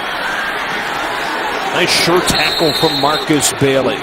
Sophomore from Columbus, Ohio, who's moved from inside backer to outside backer just so they can get the most number of really good players on the field at once. T.J. McCollum more of an inside backer. Bailey versatile enough where he can play anywhere, and he's had a good year, a little bit out of position. Yeah, you talk to Nick Holt. He really feels like he should be as an inside backer, but because of the need you talked about, he's playing outside. Second and 10. Couple of minutes left, first half. Tate steps up and heaves one down the sideline, incomplete. Tyrell Johnson, the intended receiver, with a coverage from Smiley, 3rd and 10. The surprise to me is when you watch a lot of tape preparing for this game, Arizona utilized a lot more 2 tight end sets. And that last set, it was 4 wide receivers and a running back. Kind of getting away from some of the things they like to do. And really, something that's been different this year for Arizona is those tight end receptions. Targeting guys like Wilma and Nunley a lot more in the passing game. That just hasn't been the case so far tonight. Yeah, I don't think we've seen a single target of a tight end. A screen on 3rd and long. Taylor has nowhere to go and loses a yard. Jawan Bentley and Jalen Robinson combining in the tackle. And a timeout taken by Jeff Brom with 2:02. Take the timeout with him and come back in 30 seconds. How about this Purdue defense in this first half? And it's really been the defensive front and the linebackers for Purdue. I mean, really forcing Arizona into 3rd and long scenarios where they've struggled this year. I mean, 3rd and 8+ has been difficult for Arizona to convert. A lot of times just stymieing, though, the running game and forcing everything to be on the shoulders of Khalil Tate in the passing game. A shank. Boy, what a nightmare it's been this year in the punting game for Arizona. Jake Ladding has that one go off the side of his foot. 9-yard punt. I mean, that is about as bad as it gets, and I feel bad for the young man, but I mean, look at this. It almost looks like he barely made contact with the ball. It actually hit pretty high up on his ankle, and that's typically what you see. Obviously, you want the ball to hit kind of to the outside, more towards your toe, to kind of get that launch and that spiral. But that's what can happen sometimes when it hits too far to the outside and too high up on your foot. That's a big deal. I mean, it gives Elijah Sindelar and Purdue the ball at the 47-yard line. You mentioned it a moment ago. The Boilermakers will have it to start the second half. Chance to open this thing up. They go with a trick play, and Sindelar throws into double coverage, incomplete. Gregory Phillips defended by Flanagan, Fowles, and Whitaker. And you see this almost every game once a half. It's the flea flicker. They've got all sorts of things off of this. Wisely, Sindelar was able to move in the pocket to get away from Ian Cruikshank, who was eventually making his way to him. But I don't know that Phillips was really open. It looked like the Arizona defense had that one sniffed out. 2nd and 10. They go to the ground.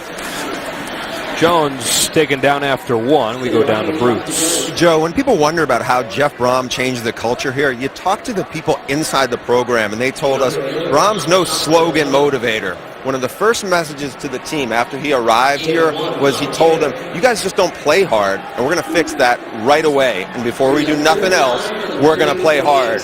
And he said that's the biggest difference. When I talked to David Blau, who's their injured quarterback, who's really a team leader, he said that blunt message really was a gut check. He said that's just something you don't want to hear, and it's a serious question. Screen here, Bruce, over the head of Jones, and Arizona's defense comes up big here, thrown into a short field, forcing a 3-and-out. Yeah, and that could have been a huge play for Purdue. They had that screen dialed up. DeAndre Miller sniffed it out. And you saw Colin Schooler getting after Sindelar and probably getting to him before he wanted to release the football. But talking about Jeff Brom, the other thing is he said, we're going to win now. I'm not waiting to try to win with my players after a few years recruiting here. He convinced those seniors to buy in early on of what his vision was. Chopper drills one over Shun Brown's head and into the end zone. So Arizona's offense back out there again, having a hard time with this Purdue defense so far. Yeah, it's just been the Purdue defensive front dominating the line of scrimmage, getting into the backfield, not really allowing anything to get started for either running backs or Khalil Tate. You got to give them credit because at the beginning of the season, this defense showed some signs of struggling. I mean, we were there for the game versus Michigan and West Lafayette, but since that point in time, they've turned up the pressure. 24 sacks in their last 9 games after only having 1 in their first 3. We talked about the difference in just their rush defense. 115 yards better than what they were a year ago. Credit to that guy there, Nick Holt, who's a Bay Area native, grew up just a few minutes from here. The Bellarmine Prep, great program in this area. Here's a man running free down the seam. Ellison can't get it. How is there no flag on Josh Okoye? I don't know what would not warrant a flag there. I mean, watch Okoye. He grabs the hip of Ellison and spins him around, and that's going to be an easy catch. This is basically he's saving a touchdown by tackling the guy.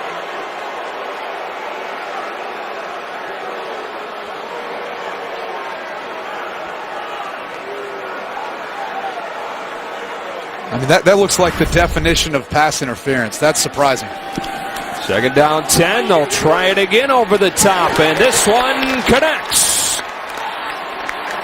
Brian Castile, the true freshman out of Pasadena, California. What an extension. Look how he turns his body. Look at 2 hands on the football. Seldom use Brian Castile with a reception in a minute 22. They dancing around, lets the blocks develop, gets close to a first down in Boilermaker territory. Just seldom used. That's his first catch of the season. Yeah. I mean, it's typically what you see, though, this time in bowl games. You work in some of those players. You got additional practices to get them reps and to help prepare them.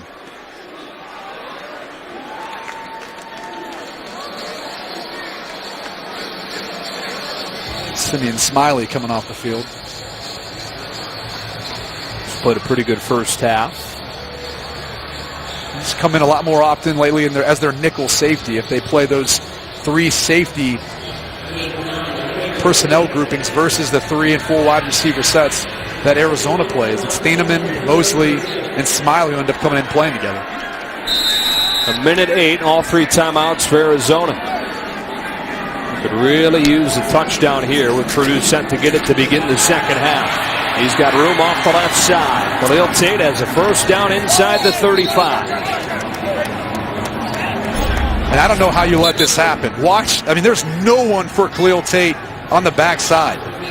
Easy Chukwu ends up crashing down, and that should be Thieneman. He's got to be more aggressive coming up to kind of take off the angle for Tate. Timeout taken by Purdue with 50 seconds.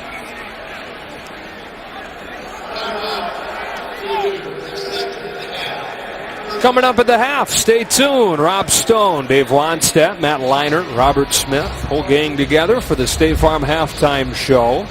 Texas and Mizzou in the Texas Bowl. The Pinstripe Bowl from Yankee Stadium earlier today, and in the Holiday Bowl, it'll be Washington State and Michigan State tomorrow on FS1. All those stories and more coming up in just a few moments. You know, in the previous play, the ball came out at the end. Some of the Purdue players were shouting that they should have it. And Tate's not down. He's obviously on top of his own player. I haven't seen an elbow or knee or... Wow. And then as Navon Mosley trying to rip it away. He's under further review. They're going to review this. You can obviously review, too, if there's clear possession by Purdue, which it looks like Mosley clearly has the football at the end of this play. Mike Pereira, what do you think? You know, I think Tate still has his arm on the ball. I agree that it's close. You know, obviously they looked at this. I mean, they looked at this and decided not to review this, and then the timeout gave him a little extra time to look. But is Tate completely got the ball out of his left arm? I just don't know. Again, focusing on the fact that they ruled that it was not a fumble. It's beyond a shadow of a doubt. Beyond, it's got to be beyond a shadow of a doubt, and I just don't think it is based on these shots. You got a shadow of a doubt. That's pretty good. That's what it is. I have a shadow of a doubt, and anytime I say I'm just not clear, then I'm going to stay with what's on the field. Close. But if I'm looking at this, I don't think I overturn it. The hip come down now.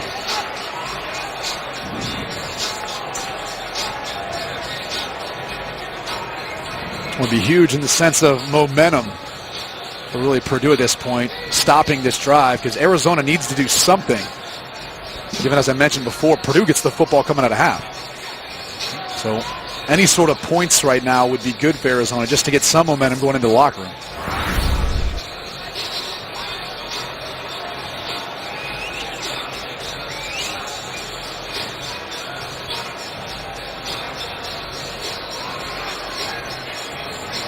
Mike P., I got to ask you, when it takes this long What does that mean to you? Does that mean they're more likely to overturn it? Well, I look to see what's happening when they write down things here. You know, every time you look at them, this is kind of one of my keys after the decision has been made.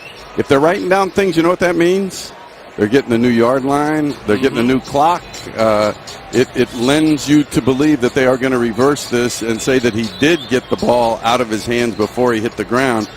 You know, it's one of those things I hate to say because then you don't need me anymore. You're always going to look down to see whether they're writing it on the card. No, this is the stuff inside the huddle we need because we hear about it, you know, for each team, but we don't get it from the officials. This is great. Here you go. After review, the runner was not down prior to the ball coming loose. It'll be first down Purdue at the 32-yard line. Please reset the game clock to 56 seconds. 56 seconds. So Devon Mosley just takes it away from Khalil Tate, and Purdue takes it from Arizona.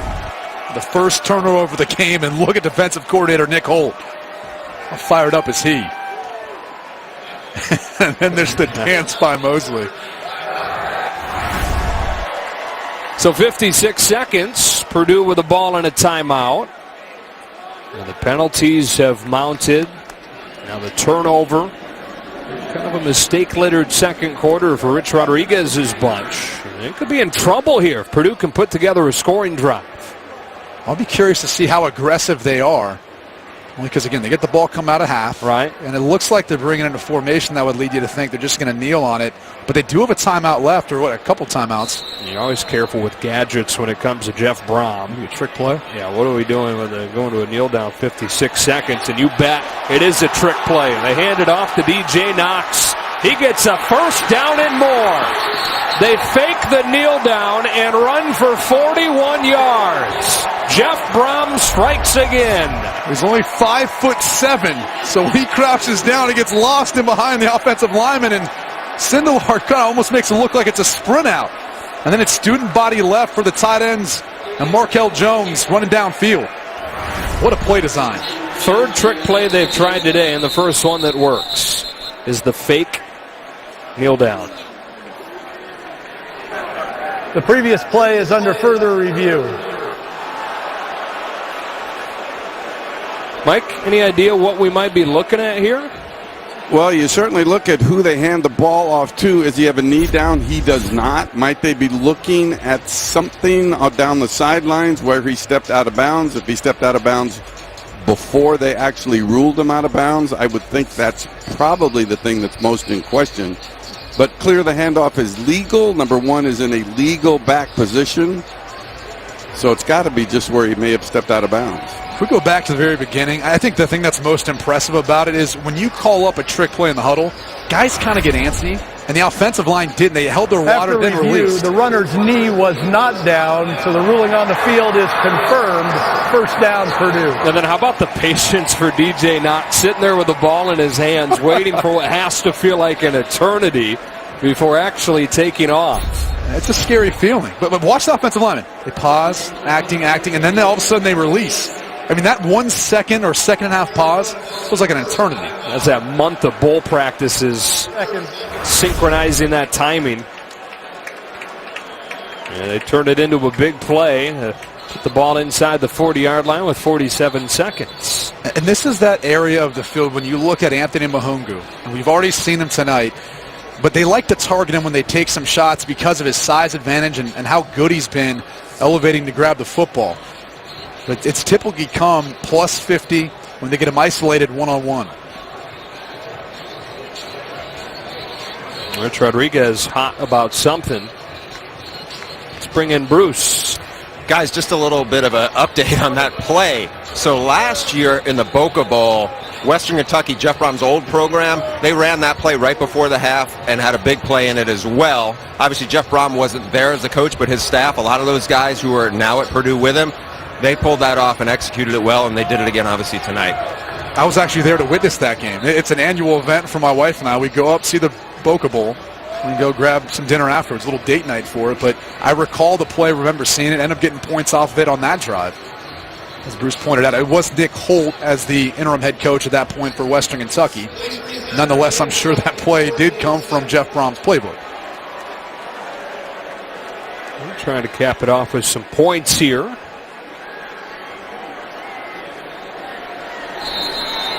Gotta love it, though. National stage, have the opportunity to kind of throw the kitchen sink at you.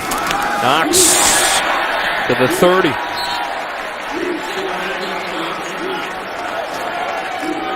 This is where you have 2 plays called. So you get up, run the football. You've already got the next one. You don't have to worry about communicating because you just had the timeout to be able to call 2 plays in the huddle. 2nd and 2. They run it again. Knox has a first down with 25 seconds. The clock stops for the chains to move. It should have. It didn't. Ran all the way down to 17. 25 seconds when he was marked down. And you saw Rich Rodriguez hot. It looked like Jeff Brom was hot in that case. Making sure the official was aware that the clock was still running. The game clock did not stop properly on the first down. Please reset it to 27 seconds. So they'll load it way back up. I think that might even be a couple extra. Yeah. Still got a timeout, though. Still got everything in the playbook if you want it. First down from the 27-yard line. Sindelar confidently steps up. Dumps it off for DJ Knox. First down inside the 15. And now this is where you got to make a decision, and they do indeed elect to call the timeout now. With 13 seconds and this close to the end zone, you could probably take a couple of shots. You got to be quick, but it's either got to be out of bounds or in the end zone. Can't afford to take a sack. Can't run the football here either.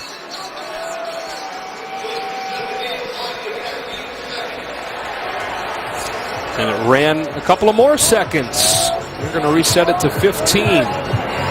That might give you enough time where if you get a completion that doesn't get out of bounds or that doesn't get the end zone, you could probably rush up to spike it. But you're kind of cutting it close. 15 seconds to me might be like the cutoff for that. I don't know how comfortable I'd feel in that scenario.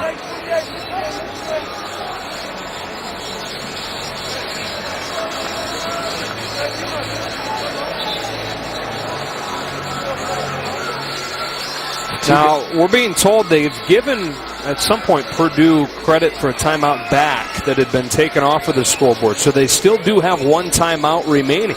Well, that changes everything then, because, again, you can still run the football here if they give you a light box. First down and 10.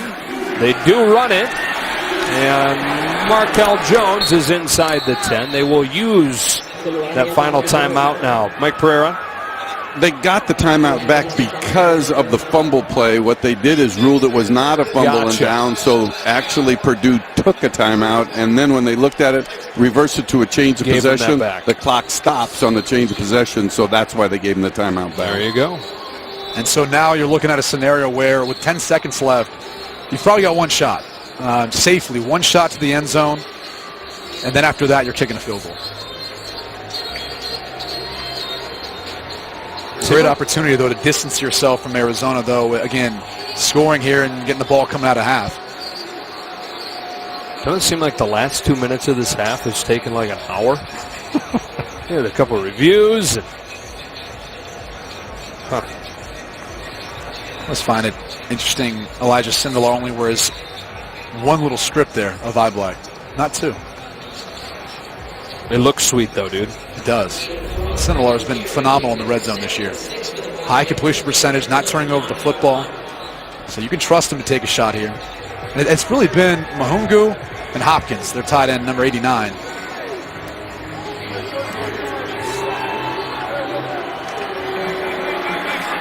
Right here. They're the two guys typically they like because of their size and their ability to make the tough catches and use their body. So perhaps one last look at the end zone. Sindelar for Mahungu. Can't hang on. Whitaker was able to draw it out of there. And they will bring the field goal team out.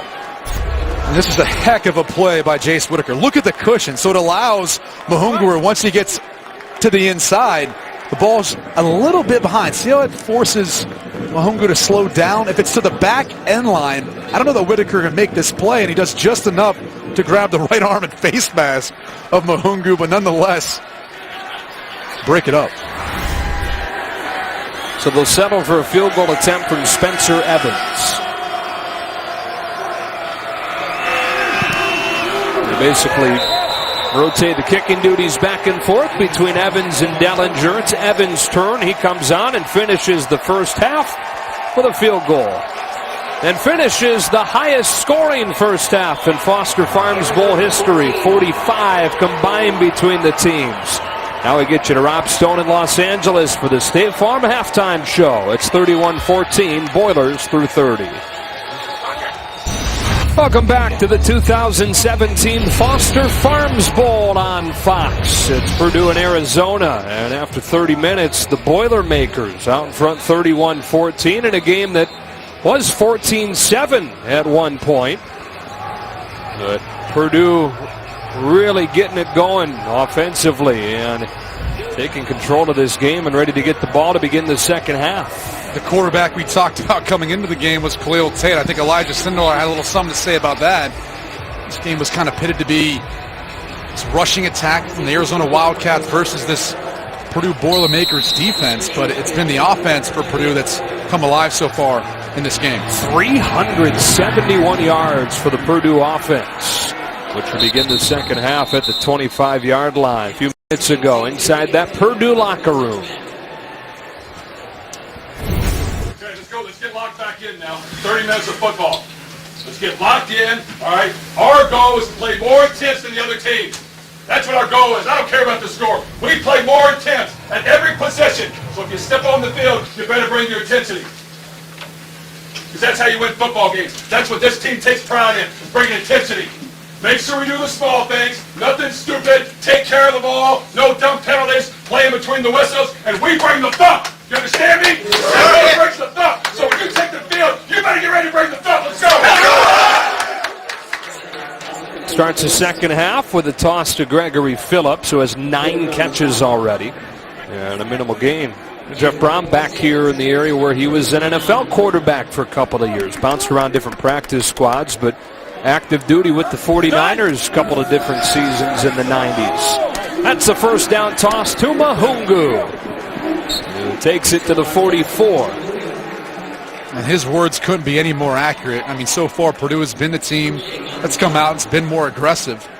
It's been more, intense as far as how they played on both sides of the football.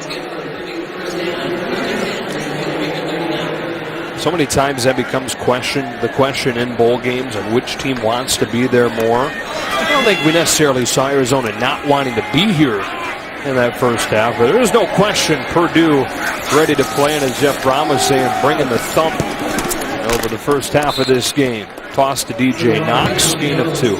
Look, you're a 500 team. You have the opportunity to either end your last football game for these seniors and guys who are moving on as a winning football team in your last year or a losing football team. And it doesn't sound like much to be on the line, but I mean that's something that you'll remember for the rest of your life. So, for this Purdue team, I mean, with everything, the way it's gone throughout the course of their career, of course they want to win this one and try to go out in the right way. Sindelar zips one for a first down to Bryson Hopkins in Arizona territory.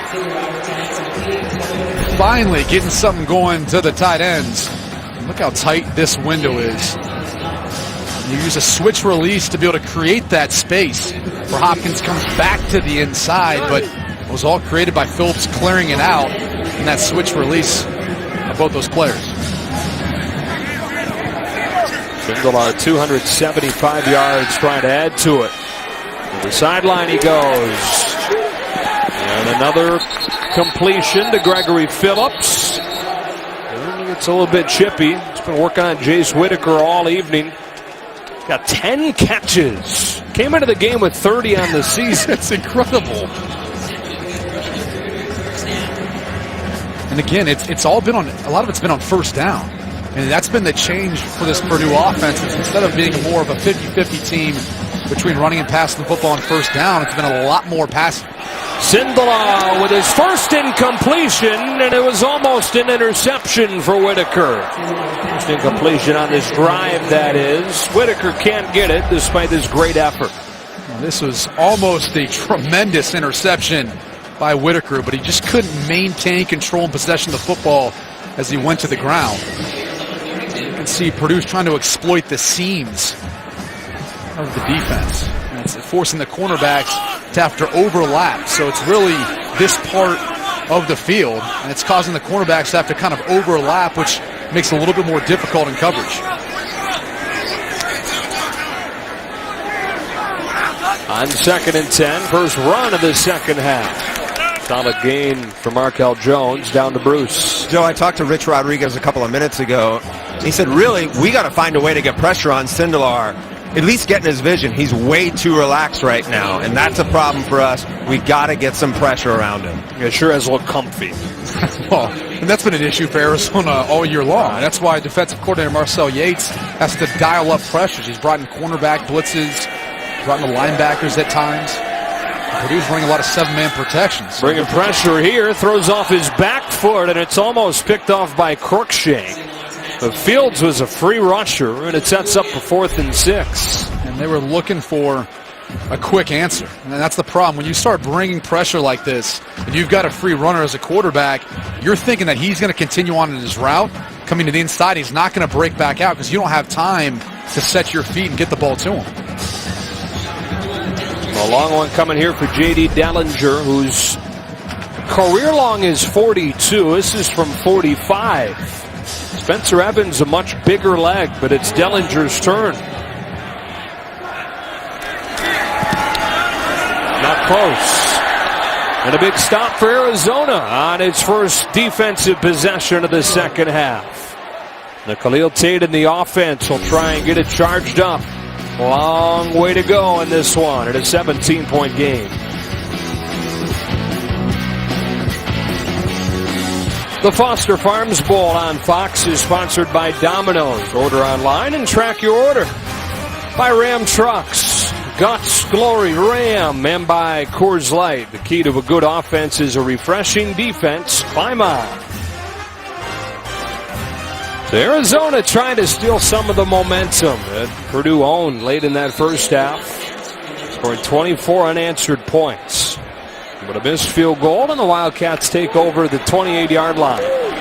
Started the second half with a Khalil Tate run. His stiff arm doesn't get him much. Jacob Thieneman there to guide him out of bounds. The defensive line for Purdue shifted right before the snap of the football. That's always tough for an offensive line to deal with when all of a sudden you've got to adjust on the run. I think Khalil Tate was a little bit surprised when Jacob Thieneman showed up that quick and was ready to make a tackle. Against pressure on 2nd and 8, Tate evades the rusher, rolls to his right, and stumbles. Down to Bruce. Joe, Rich Rodriguez had told me, we got to just get Khalil to really settle down and let the game come to him. He's such a competitor. He keeps trying to do too much. We don't need that. We just need him to relax and just play. 12 carries, 40 yards. That's an average of a little more than 3 per carry. Again, on the season, he averages a first down per run. We're going to need him to make a play here in 3rd and long. Numbers through the air. They're down in 7. Purdue rushes 4. Tate with time, but tight coverage downfield. Here he is trying to make a play. A flag flies as Poindexter goes up and makes the catch. The flag down's in an interesting spot. And the question is going to be, is it a push-off by Poindexter, or is it going to be defensive holding once Khalil Tate got outside the pocket and bought extra time? Talk about the reaction of that Arizona bench. Ruling on the field is a completed pass. Holding defense number 8. That penalty will be declined. First down. A big 3rd down pickup. That's the hard part for any defensive back is once the quarterback leaves the pocket, puts more pressure on you to have to cover downfield. And right here. It happened before actually got outside. Let's see Okonye grab on.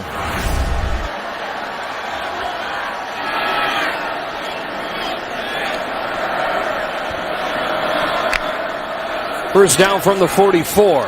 On the out, it's Ellison. Cut down in midfield. DeJuan Hunt on a gain of 6 or 7. Talked about it in the first half, but you typically see those completions going to the tight ends. As you see Bryce Walmart come into the game, but gotten a lot of gains off those easy completions to the pass or to the flats with those RPOs to their tight ends. Just haven't seen it much tonight. The tight ends have not been targeted yet by Arizona. Tate slides up in the pocket and gets thrown down for a loss. DJ McCollum.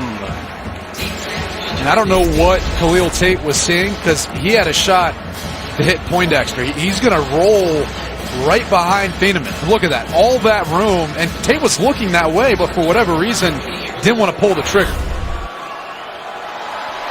So 3rd and 6.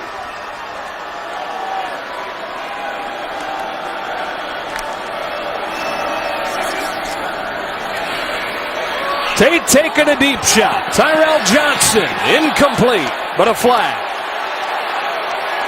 Defended by Navon Mosley, and the flag came flying in. This would be second Purdue penalty of the drive, first one accepted. And they were both pretty physical down the field. And this has been the matchup that Arizona's been trying to work the entire game, working on Mosley and Smiley. Pass interference.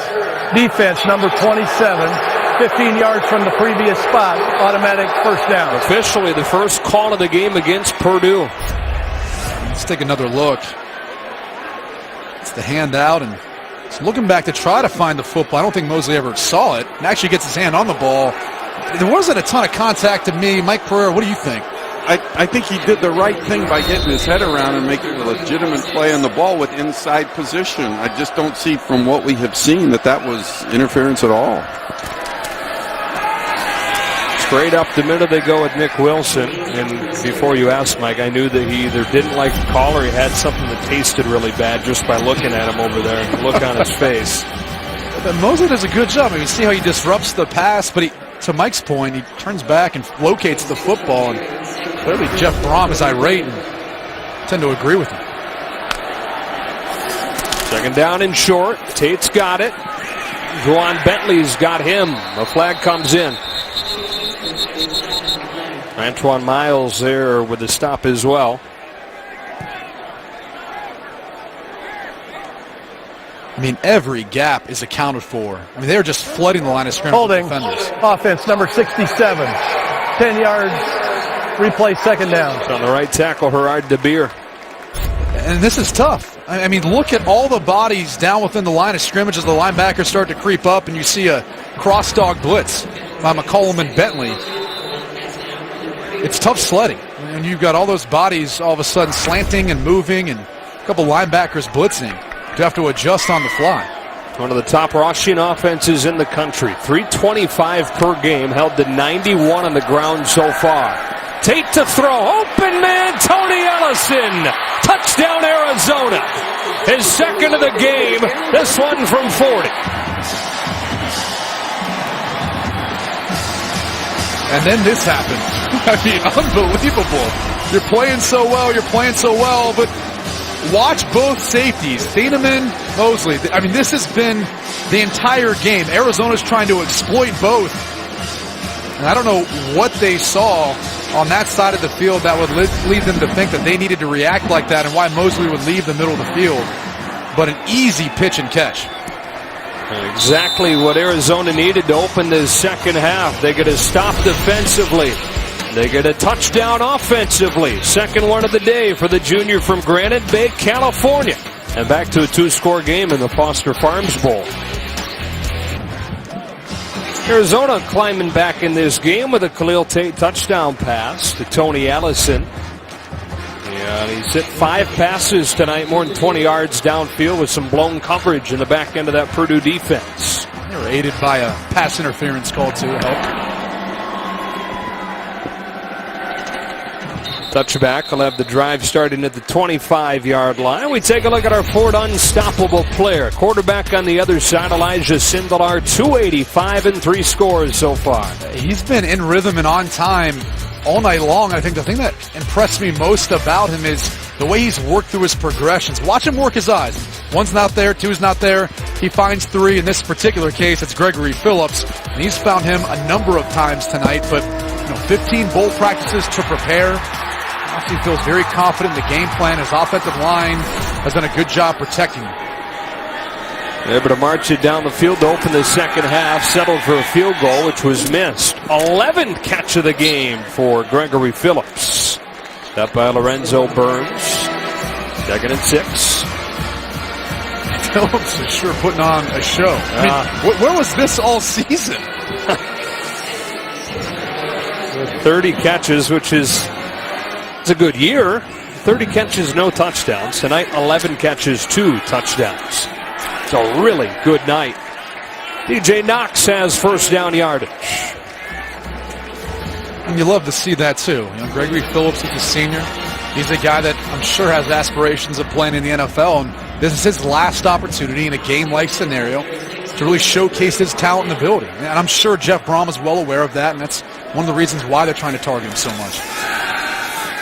Sindelar attacks the middle of the field again, but Mahungu can't pull it off with the deck. 2nd and 10. Now, Purdue's offense on the season averages less than 400 per game tonight, and we're only midway through the third quarter. Already have more than 400 yards of offense. Look, the Arizona defense, I mean, they've got the worst pass defense in the Pac-12. They've struggled this year, and right now Elijah Sindelar is picking them apart. He's getting all the time in the world, and when they do decide to blitz, he's getting the ball out quick. He's got one-on-one with Mahungu to the top, goes in that direction off his hands, and it's picked off. Scotty Young, his first career interception. Mahungu had a chance, then Whitaker had a chance. Young the one that'll come down with it. And a team that leads the Pac-12 in interceptions this season takes advantage of a misplay by Mahungu. You've got to catch that football, and Jace Whitaker does just enough to tip the football up to Scotty Young, the true freshman out of San Diego, California. Lead the Pac-12, top 5 in the country in that category. That's 19 picks for this defense. And Marcel Yates, the D coordinator, will quickly point to those takeaways as the biggest difference when these defense has been able to help the Cats win games in this 7-5 year. Don't be surprised if Arizona doesn't take a shot at some point early in this drive. How about a trick play on the first play? Tyrell Johnson trying to get around Marcus Bailey, who stayed home and shut it down on the loss of 1.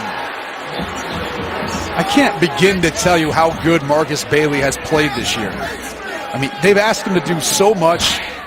They put him out in space. Let's take a look, though, as it looked like he might have grabbed the face mask. That's a couple of times tonight, but Mike Pereira is saying no. Helmet. If it's on the side of the helmet like that, doesn't grasp an opening, then it's not a foul. Here's Tate exploding and sticking the shoulder down into the secondary. They spot him right at the marker. Devon Mosley took the brunt of that hit. It's enough for an Arizona first down. I think Khalil Tate's letting the game come to him now. Yeah. But he's bringing it to the defense. Rich Rod had told Bruce Feldman at halftime he needed to let the game come to him a little bit more. Taylor with the gain of 1. Well, and that's the difference, too, between Khalil Tate and Lamar Jackson. Lamar Jackson probably tries to make a defender miss in space like that. Khalil Tate lowers the shoulder. I mean, he almost runs more like a running back once he gets out into the open field. And I think that's the difference between the two when you talk about the type of quarterbacks that Purdue has faced this year. It was way back week 1 when they saw Lamar Jackson. Tate rolling to his right, sets his feet, lofts one into coverage. Tyrell Johnson, he makes the catch. There is a flag down as Johnson pulls it in. And for the moment, Arizona's back in this game within 4.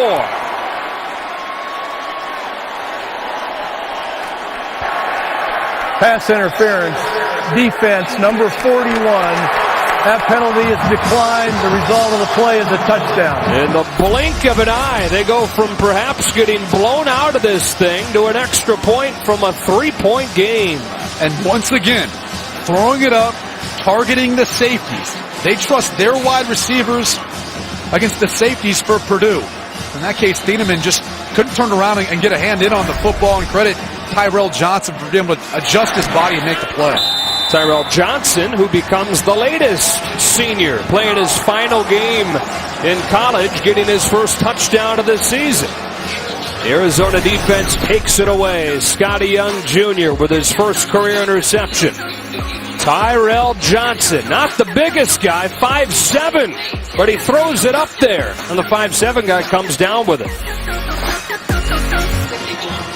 We were talking about it during the break. It doesn't necessarily seem like Khalil Tate's played an excellent game, but he's got 4 touchdown passes on 14 of 18, tying a Foster Farms Bowl record with those 4 scores. And a whole lot longer to play in this one. Take the reverse on the return, and Jackson Anthrop steps out of the 27. Take another break. Arizona and Purdue engaged in a good one in the Foster Farms Bowl. Stick with us.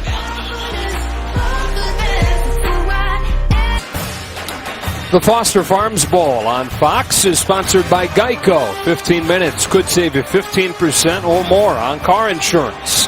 By Go RVing, find your way. Go RVing. And by Foster Farms, the new comfort food. Got a good one going, 31-28. Purdue back on offense. It was a 31-14 halftime lead, has disappeared.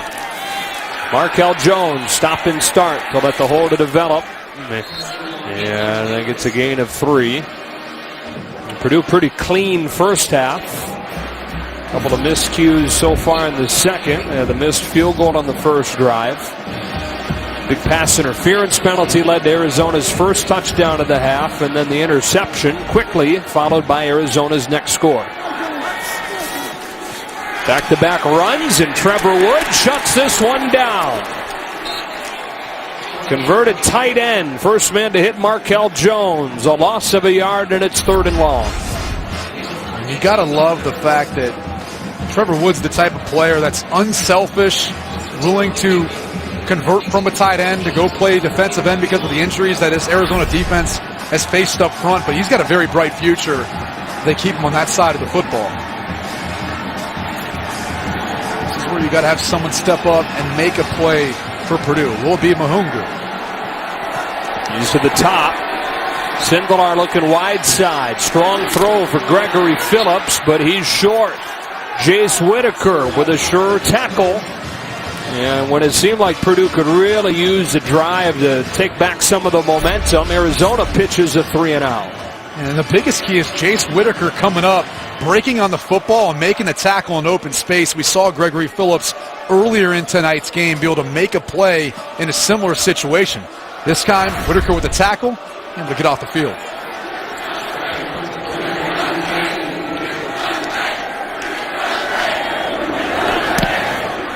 That is a booming punt. John Brown back to the 16. Brown thrown down immediately. Antonio Blackman with a special teams tackle, and Khalil Tate back out there.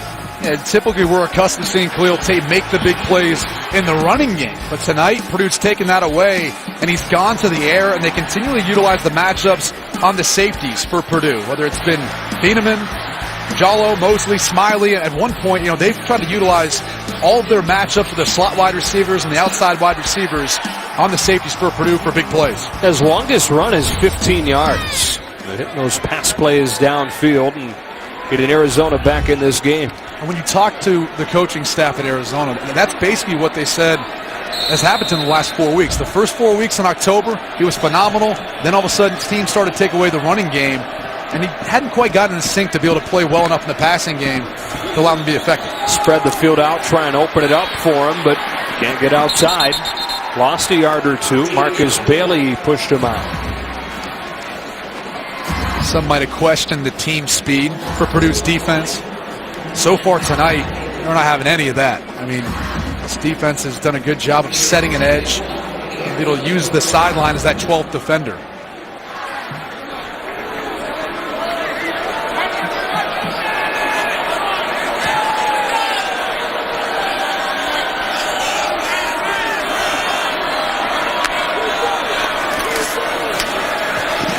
Tate. Short gain. Again, it's Bailey. mean, that's just hard to coach. You know, a player out in space, he had coverage on the tight end. He was able to react off of that to make the open field tackle and force Tate out of bounds.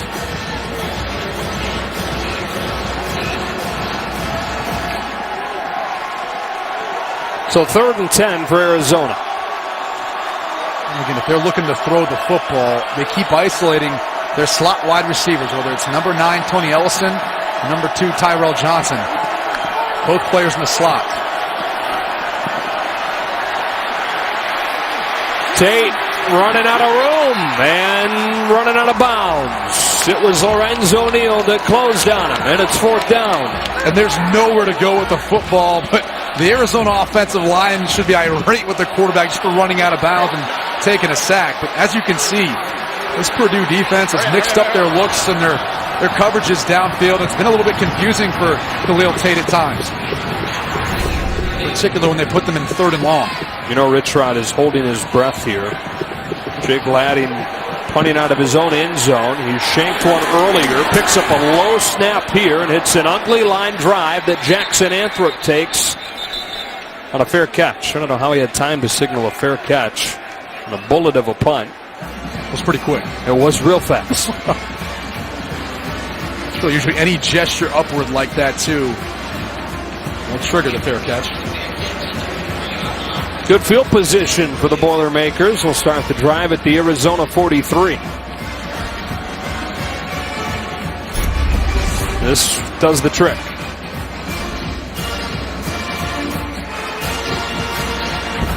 It's looking at a back and forth motion. I think he's trying to wave it off, obviously, for any of the outside blockers to get away from it, but he didn't intend, maybe, but what?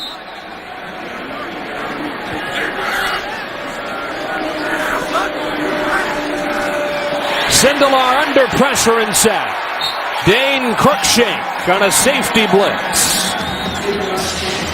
Dane Cruikshank has had one heck of a game, and he's going to come off the edge here and chase down Elijah Sindelar. For the most part, the protection's been pretty good for Sindelar throughout the course of the game, but in this case, he's got to find a way of getting rid of the football because there's no one for him in protection, and there's really no quick throw for Sindelar. Second time a secondary blitz has gotten home to Sindelar. They lost 11 here, 2nd and 21. Closing minutes of the 3rd quarter. Steps up, goes over the middle for Mahungu, who can't hang on. Little bit low, but Anthony Mahungu feels like he should have had it. And this is the 3rd drop for Mahungu, who's still a developing player when you think about it. He hails from Paris, France. He learned to play the game of football and the rules really from Madden. Grew up playing soccer and rugby and had aspirations and dreams of one day playing in the NFL. So he's still developing, but he's got to find a way of coming up with that catch. First heard of the sport of football in a comic book him and his brother were reading. Fell in love with it soon after. 3rd down and a mile. Sindelar's sideline. It's caught by Jared Sparks. His first of the game, but Jace Whitaker's all over him. And because of that 1st down sack, not a whole lot going on this drive. The punt team comes out. Sparks, who also plays as the backup quarterback for Purdue with David Blau being out. He looks a little ginger coming off the field, but they think he's got a bright future at wide receiver. But good stop for the Arizona defense to be able to get off the field and not surrender any points. Boy, how much would Arizona like to get the ball in the hands of Shun Brown on a return? 2 touchdowns this season, a 3rd that was called back by a penalty against Arizona State. A fair catch. Their Shoppers done a nice job against him tonight. NFL doubleheader on Fox on Sunday. Vikings and Bears. Vikings trying to get a 1st-round bye. And Cam Newton and the Panthers against Matt Ryan and the Falcons in a game that could decide the NFC South. That and plenty more this Sunday on Fox. Check your local listings for the game in your area. And Mike P. will be down in Atlanta. Panthers versus Atlanta Falcons. In Atlanta, it's going to be a heck of a football game with, of course, Atlanta having to win. And if they win, they're in. If they lose, Seattle wins. Yeah. Really kind of an interesting Week 17 in the NFL. Yeah, it is. And Atlanta they haven't been able to put it together this year. Julio Jones doesn't seem like he's quite healthy. Matt Ryan not having as good of a year. Steve Sarkisian down there as their offensive coordinator. It just doesn't seem like they've been able to get into a flow on offense. Matt Ryan just bought his whole offensive line big green eggs for Christmas, so kind of like the Falcons in that one. Good gift. That's a great gift. Great gift, Brady. Short gain for Nick Wilson on first down. 2nd and 8. Game 2 on the carry. 78. Well, as much as the final minutes of the first half really crept by, this third quarter has blown by. It's a 3-point game with a minute plus left to play in the third.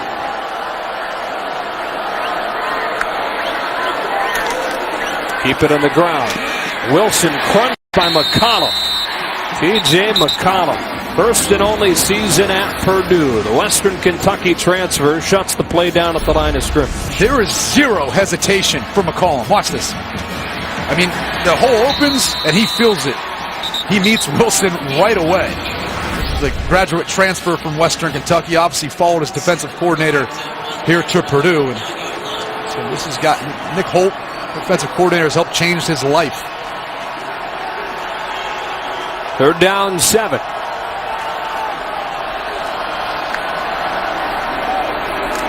Tate steps up. Tate runs, not going to get it. McCollum and Bentley likely bringing this third quarter to a close. If there was any question whatsoever about this Purdue's defense's ability to stop Khalil Tate in the running game, they're answering the call right now. Clock runs out.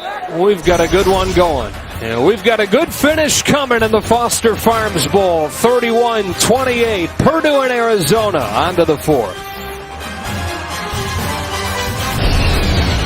All set for the 4th quarter in the 2017 Foster Farms Bowl on Fox. In a 3-point game after Arizona handled that third quarter, scoring all 14 points. Joe Davis, Brady Quinn, and Bruce Feldman. And Jake Ladding to punt out of his own end zone for the 2nd time in the last few minutes. Caught a low snap the last time. Another low snap, picks this one up, and it's a good one that sends Anthrop back to the 45 with a fair catch. Before Purdue's first snap of this drive, here's Bruce. Joe, David Blau has really been a leader of this team, and he's been kind of like another coach, especially since he's been out with a dislocated ankle. I talked to him before the game, and I know he wants to go be a coach after his career. I said, so what are you going to do after this? He goes, I'm coming back. I got a 5th year. I'm way ahead of schedule. I'm 7 weeks out. I'm going to be there in spring ball, and I'm not letting these young guys take my reps. I want to get my master's, and I want to come back and quarterback this team. I think I speak for our whole crew when I say that he was one of the nicest guys we got to talk to this year. Back before the Michigan game in September. Really impressive young man. Sindelar all day to scan the field. Good coverage leads to him getting flushed and taking what he can get, which is 1. Tell you what, though, his decision-making since he's had to take over as the starting quarterback with Blau out has been phenomenal. Really hasn't forced many things. He's utilized his legs well, but not to the point where he's left clean pockets. I know that doesn't seem like much in that last play, but he didn't take a sack. He actually got a positive gain. To the ground here, Markel Jones with a nice cut and shifts his way for a first down. Didn't look like there was much there, but Jones able to get 9 yards and a Purdue first down. He's an efficient runner, so watch as he hits the hole. Everything's going forward, one cut, jump cut back the other way. Extremely efficient. Doesn't waste much time side to side. Breaks those arm tackles. Jones has 76 yards. Knox has 80. Jones here on first down. The minimal gain.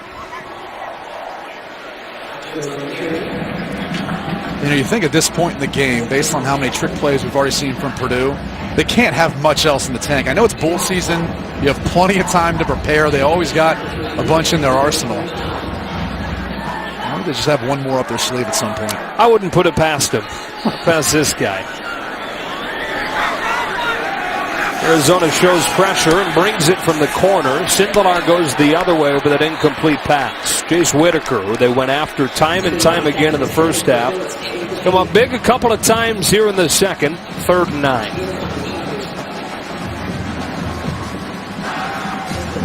This is that area of the field, so you got to wonder, as good as your defense has played throughout the game, with the exception of a couple drives out of half, if you're Purdue, is this 4-down territory? Are you thinking, if you're Jeff Brom, of maybe something that could be just short but still be able to go for it on 4th down? They've gone for a number of them tonight. On 3rd and 9, Elijah Sindelar scans the field underneath. They get a gain of 7 with a nice open field tackle from Tony Fields. As Darius Pittman gets his first catch of the night, and it looks like the offense will stay out there for a 4th down and 2 play. First catch of the season. Pittman, another true freshman. Talked a lot about true freshmen tonight, mostly for Arizona, but Pittman's got a very bright future. So here you go, 4th down. And the guy you've been working all night long, Gregory Phillips, the senior's really stepped up. He's either the guy you try to work to in this scenario. Play clock winding down, and so Jeff Brom will use his first timeout. We'll take it with him. Stick around. 4th down and 2 coming up in a 3-point game. The Foster Farms Bowl on Fox is sponsored by State Farm, here to help life go right. And by Dave & Buster's. Eat, drink, play, watch, only at Dave & Buster's. They've gone for it twice tonight on 4th down, running it both times. Any chance they put it in the air this time? They've got to put it in the air this time. It's too far, I think, to run it. 4th down and 2 for the Boilermakers. Sindelar looks to throw. Out of the backfield, it's Jones. Markel Jones close to the marker. Where will they spot him? With Lorenzo Burns making the tackle. Early indications are short. Jeff Brom all over the officials, thinking that ball spotted about a yard short of where it should be. An unbelievable play by Lorenzo Burns, the redshirt freshman, to try to make that open field tackle versus Markel Jones, who's got him by at least 30 pounds. And I don't know about that spot. This is going to be tough because they spot it short, but right as he extends, it looks like he's clearly past the marker. I'd love to ask Mike Pereira, what do you think? The previous play of the runner short of the line to gain is under further review. You know, these spots are always tough. Remember now, it's not where the body is, it's where the ball crosses the sideline. And to me, when you piece all these shots together, you know, as it looks as he backs up and reaches out, you know, I would say it looks to me like he crosses the 1st down line. And even though it's pretty tough to say, I'm going to go with you, Brady. I think he probably has made the 1st down. Gutsy call, though, when you think about it, right? They tried to work the short side of the field, and they throw to the running back was well short of the mark, and then he really had to make a play. I mean, you look at this shot here, and now that last shot made it look like it's hard to tell when he reaches out that ball as he first starts to reach backwards. That ball's very near the sideline. It's another one of these that's really close, ruled short, but I think this is a tough decision and a very big play that David Ames has got to make a decision on. Beyond a shadow of a doubt. Again, that's the terminology, beyond a shadow of a doubt. We'll have to see when they look at this, but again, it's not where he reaches. It's not where his body comes down. It's where the ball crosses the sideline in his right arm, and that's the determination that they've got to make. And the tough part for Markel Jones is as he spins, he probably isn't necessarily aware of where he is to the sideline and all that. He's just trying to extend to get to the marker, and it almost looks like he crosses out of bounds where, to your point, Mike, the ball may have been legitimately where it was spotted. I mean, yeah, I think when you look at this last shot here that we just showed, you know, that's the one that gives you, you're always looking for something as close as you can get down the line. And remember now, he's got to get up to just a yard short. I think this one really is pretty hard to overturn based on that shot. We've had a number of reviews tonight. These officials have not had it easy.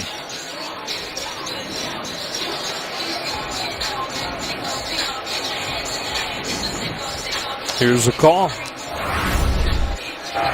After further review, the ruling on the field stands as called. First down, Arizona. So Arizona comes up with its second fourth down stop of the night. And in a 3-point game, here in the fourth quarter, the Wildcats will have it. And what a stop by Lorenzo Burns. Talking to the defensive coordinator Marcel Yates, he said, you know, he's not typically the size you'd like for a boundary corner. Typically those guys are a little bit bigger. They get more runs their way. They like to be a little bit more physical. But for the redshirt freshman, he's got a lot of fight, and he demonstrated it right there.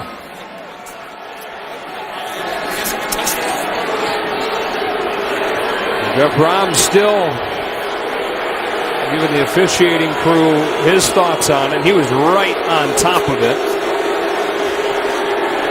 But again, to me, it comes down to the decision to throw short of the sticks. You know, I always think it's interesting when the coach gets on the officials on the sideline when the officials didn't make the decision. The decision is made upstairs in the replay booth, and they're just actually repeating what the replay official said. Go shoot the messenger. Tate off play action. Sets up deep in the pocket. Wants Ellison off his fingertips. You could have had your pick on that play. Whether it was Ellison, Shun Brown as well, had a step on the outside. It's just going to be a double post concept. Ellison had a beat on this. I think I'm beating a dead horse, but look where they're throwing at. I mean, that's been the game plan coming into this. Safety. Working on the safety, whether it's a post-high safety or one rotating down of the slot. That's the matchup they like. Here's a misdirection play. J.J. Taylor is spinning his way across the 40. It'll be 3rd and 5. Nice play there by Danny Izichukwu. Stayed at home. A little counter play, and they had Bryce Wolma coming over to seal him. The true freshman tight end who's still developing as a run blocker and a pass blocker, but couldn't quite seal him off. Critical 3rd down. Taylor motions out. Tate steps up and steps out of trouble. Down the sideline. Incomplete. Poindexter defended by Okonye. And Purdue's defense thrown out there after the turnover on downs with a big stand here. Jalen Robinson just gets a free rush, and Lorenzo Neal then flushes out Khalil Tate. It's Okonye with the tight coverage. Pretty physical with Poindexter.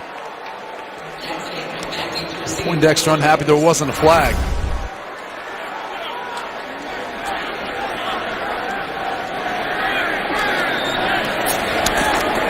Jake Blatty, his best punt of the night. Fair catch for Anthrop. So the defense is coming up with some big stops. Purdue will have it with a 3-point lead after this.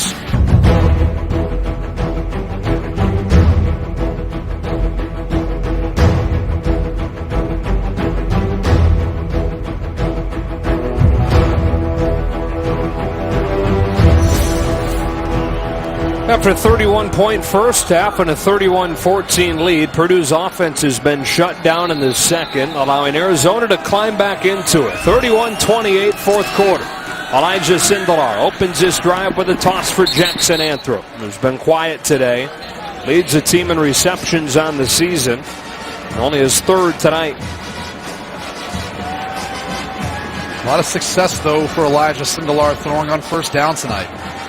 Arizona playing softer coverage. As you look out now, they've come up to press the outside receivers for Purdue.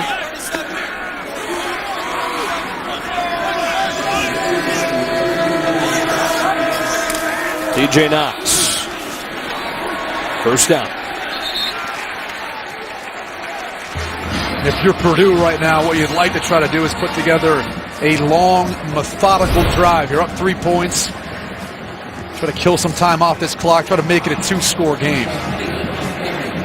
One of those kinds of drives old linemen live for.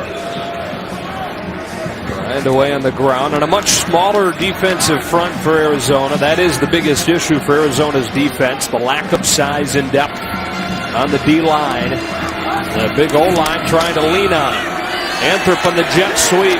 Pinballs to the line of scrimmage and gets crunched by Scotty Young. No gain, 2nd and 10. And that was all Dane Cruikshank on that last play. The tight end for Purdue released to the outside, but Cruikshank did a good job of keeping his leverage. He stayed to the outside. He turned the football back.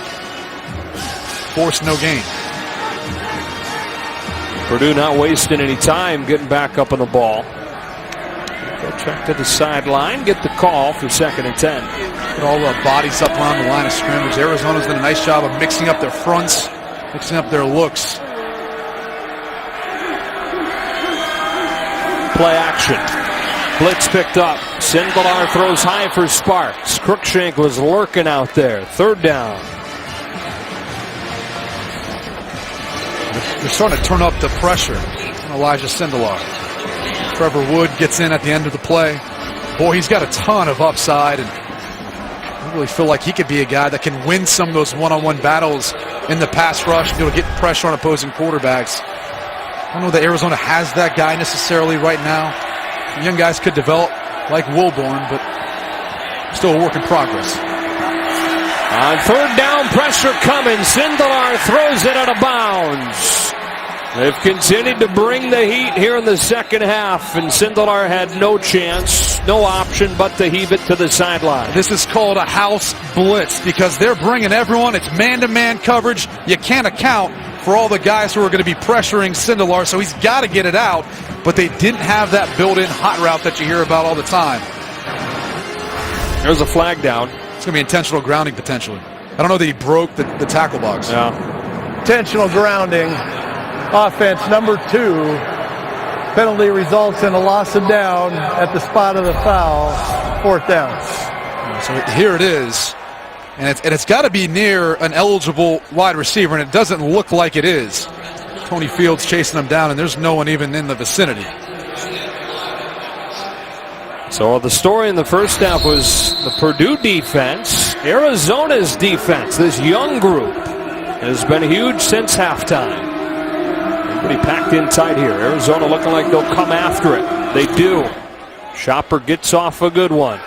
Shum Brown dangerous with the ball in his hands. Hesitates, accelerates, gets a block, but it's an illegal one. Shum Brown having some fun. And eventually goes down. Chopper tackling him, but there are flags down. I think you're going to get 2 blocks in the back when this play is all said and done. First looked like Antonio Parks, number 4, and the last one might have been Jarvis McCall. Right here. Yeah, and clearly to the backside of Smiley. Couldn't get that head in front. And as good as Shun Brown is, you got to kind of let him go and at least give him an opportunity to make a guy miss. He's got the quicks. He's got the moves in the open field.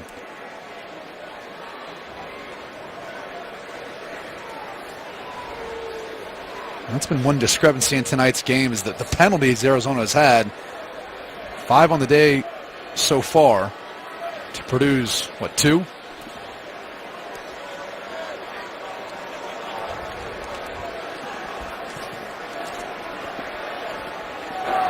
During the return, illegal block in the back, number 4 of the receiving team.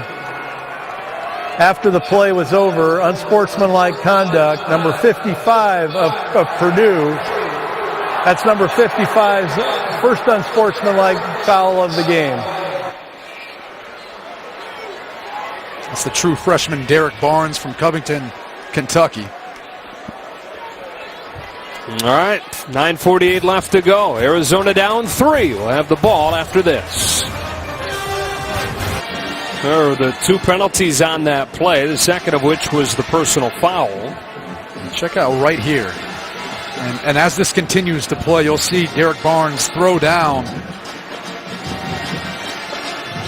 the Arizona player, and that's what draws the penalty. And they'll both be enforced. Puts it at the 27-yard line. Arizona climbed back into this game, back-to-back touchdowns to open the half. 3 straight 3-and-out since. Shun Brown fakes the handoff. Now cuts it against the grain and gets 5.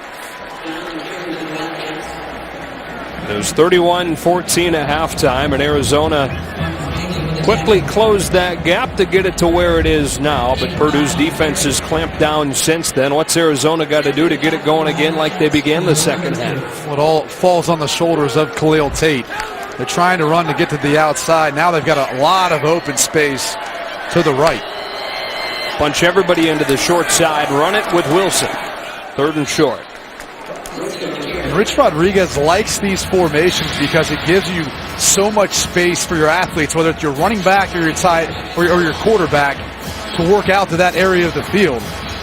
One-on-one with the defender puts a lot of pressure on defenses to make tackles in the open field. Purdue's still getting lined up as Arizona snaps it, and Khalil Tate will be close. Marcus Bailey with the tackle. They're still getting lined up, but they had everybody wedged in there close to the ball, and it was crowded. He's short, 4th and inches. Wow. Thought it looked like he had enough, but when Arizona's had success, first couple drives coming into this half, or coming out of the half, it's really been the tempo. They play with a lot of fast tempo and put pressure on the Purdue defense. Now, in this case, again, you got to put the ball in Khalil Tate's hands. One of the best 4th down offenses in the country. That box is loaded up. He almost got the Purdue defensive line to jump. Toronto wants a timeout, and he'll take it. With 8:08 left to go. I mean, here's the deal. It's a numbers game when you run with your quarterback. So if they run some sort of quarterback boss, which would be on the strong side with your running back leading you, going to that side, or if it's even to the weak side, either way, you've got to account for the quarterback with an additional defender, meaning everyone else is just playing man coverage with no safety help. Well, we welcome you inside here. It's been a fun Foster Farms Bowl. Looked like Purdue may blow this thing out in the second quarter, but Arizona comes back into it in the third quarter, and things have settled in here in the fourth. Yeah, and it's going to come down to which team can really make a play here in the clutch. And like I said before, if you're Arizona, you're putting the ball in Khalil Tate's hands, but it looks like they're going to elect to punt. They feel like there's still enough time in this ball game where they don't have to give up the field possession. The only problem is they haven't necessarily been great at punting. No, not at all. The efforts tonight have included a 9-yarder. 9 yards. Big Gladding. It's off a line drive, and Anthrop, quick trigger, fair catch at the 28-yard line. College football bowl action continues tomorrow on FS1. Pac-12 and Big Ten meet up again. One of the 4 matchups between the conferences this bowl season. Washington State and Michigan State. And the San Diego County Credit Union Holiday Bowl. Cougars and Spartans at 8:30 Eastern, only on FS1. I don't know if you saw the press conference with Mike Leach. Those are always entertaining. Apparently there's a meme now of him cooling off his hot coffee. Oh, I guess he was blowing on it, cooling on it for a while. But it's all of a sudden been it's gone viral. He has like a method for doing it? I don't know. He just spent a lot of time trying to cool off the coffee, and it must have been really hot. I don't know.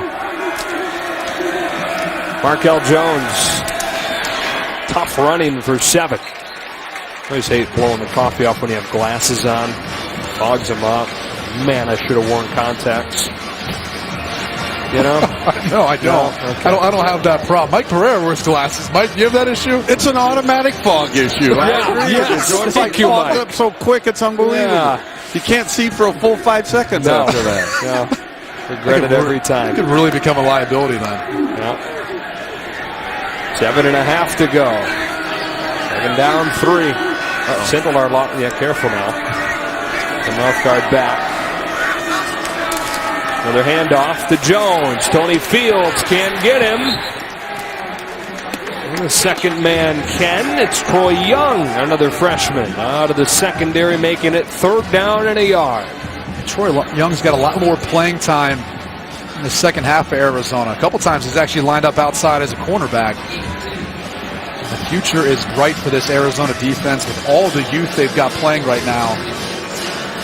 We need these guys to step up in a big way here on 3rd and short. And Purdue's had some troubles in short yardage situations tonight. Some big plays for the Arizona defense. Right up the gut they go, and no breathing room for Markel Jones. So 4th down again. And this has been the struggle that I've seen with Markel Jones when he runs. They're going to pull the left guard around, and Markel Jones just isn't patient enough to allow the blocking to set itself up. See how he presses the hole? If he waits a second more, he can jump cut, get to the outside, follow his puller in Matt McCann, and maybe there's more there. Maybe they get the first down. They thought about it, but they'll send the punt team out, similar to Arizona's previous possession. Thinking about going for it on 4th and short, choosing otherwise. Purdue's known to fake it, by the way, 4 times this season they have. And the play clock runs out. Delay a game on the offense. 5-yard penalty, remains 4th down. You know, I got to tell you, Joe, the reason that they got the delay game was because they delayed their substitution of the kicking team in. And when the kicking team runs in, you saw the center judge get over and hold the snap. And even though the play clock ran out shortly after that, late substitution, it's all on the offense at that point. 4th and 6, and Chopper, it's a skyscraper. Sean Brown. Fair catch at the 33. 5:47 to go. Khalil Tate and the Arizona offense down 3 with the football. The Foster Farms Bowl on Fox is sponsored by Gatorade Thirst Quencher, the proven sports fuel. By Liberty Mutual Insurance, Liberty stands with you. And by Foster Farms, the new comfort food. 31-28. Looked like this could be a shootout. All the points coming in the first 39 minutes of the game, but nothing since. 5:47 to go in a 3-point game. Khalil Tate off play action on 1st down. He gets flushed out of the pocket. He's got room to run. He does, and has 8. Khalil Tate at one point of this season was a Heisman candidate. For 2018, this is when you start to build your case. Not just what he already did by bursting on the scene earlier this year, but it's this sort of game that can kind of catapult him into the race early on next season. You're upset about something clock-related. Taylor into the arms of Marcus Bailey, finishing forward for what looks like will be enough for a first. And for an Arizona team that started the season 6-2, that 4-0 October, but faded in November, losing 3 of 4 to finish, and come up with a way to win this game. Game they trailed 31-14. What a great way to springboard into the future, which will be led by this man. You just get the sense he's going to make a play at some point. Purdue brings pressure. Marcus Bailey stopping J.J. Taylor on a gain of 3. 2nd and 7 inside 5 minutes. I say led by this man, this very young man, Khalil Tate, just turned 19 years old. Trying to lead the comeback for the Wildcats. 1 year removed from 3-9, 7-5. Drive it here. Zips one sideline, a strike for a first down. Sean Poindexter. Not many quarterbacks can make this sort of throw. He's rolling out to his right, but it's fitting it in the window with this much zip. That thing had a vapor trail on it. I mean, look at that thing. Low throw, dug out of there by Brown. Stays on his feet to the outside. Shows that speed. Bursting down the sideline for an Arizona first down. And that's what makes Sean Brown so dangerous. He gets up to top speed in a hurry. So if you don't stop him before he gets started, he's going to hurt you. This is where they get in this, what they call an ace offset. They got both tight ends in. They'll run, but they've got play action pass off of this to either Wolma or Nunley. Taylor spinning in a phone booth. Collapsing in the backfield. Easy Chukwu and McCollum. A loss of 2, 2nd and 12. Inside 4 minutes now.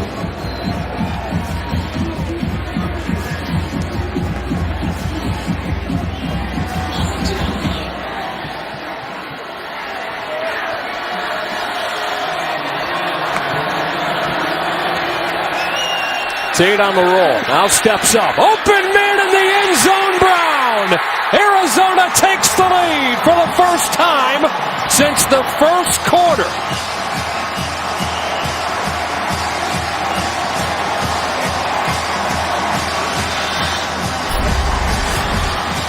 And it all starts with the protection. Off the play action fake, Tate's got enough time. He works the pocket, and Sean Brown is all open in the back of the end zone. And this is what happens when you kind of start to half roll to the right. It gets the defense to think you're only going to throw to that portion of the field. And instead, it's a little throwback to Sean Brown, the leading wide receiver for this Wildcat team. Khalil Tate, 17 of 23, 5 touchdowns, and more than 300 yards now. Arizona takes the lead for the first time since the first quarter. Back in 30 seconds. Heck of a finish coming. Our forward play of the game, the 5th touchdown pass of the day for Khalil Tate. And it really starts with the play design, because you're going to get a couple guys running this way, and it's the running back out of the backfield that if you play it now, it puts the quarterback in a bind. Because he wants to play J.J. Taylor, and he thinks he's got help from the post safety, but the tight end already took Mosley away from the play, which allowed Sean Brown to be wide open. And so now it's on Elijah Sindelar's shoulders, and a Purdue offense that had its way for much of the first half, scoring all 31 of its points, has lost its way in the second. It's been a number of issues that I think with this offense, but things that stand out to me, you look at the interception, it ended up getting turned into 7 points. Mahungu with the drop or deflection in that case. He had a couple other drops as well that could have been big plays for this offense. Anthony Mahungu has been a big part of the passing game the last 3 weeks with Elijah Sindelar. He's got to step up now when they need him to most. We got soft coverage on him to the bottom of the screen. Knox motions out. Sindelar looks to the opening created by the motion man and completes it to open the drive with a gain of 7 or 8. Gregory Phillips yet another reception. 13 is a new Purdue Bowl record. Almost halfway to his season total coming into the game. 30 all year. 13 tonight. 256 and counting. Second and short against pressure. He got rid of it. It's Phillips again. It's a first down to the 41. Very similar concept. And what they're coaching Elijah Sindelar to do is pre-snap read the coverage. Right now they're playing more of a zone coverage to that side of the field. So it's Phillips able to find the soft spot in the zone.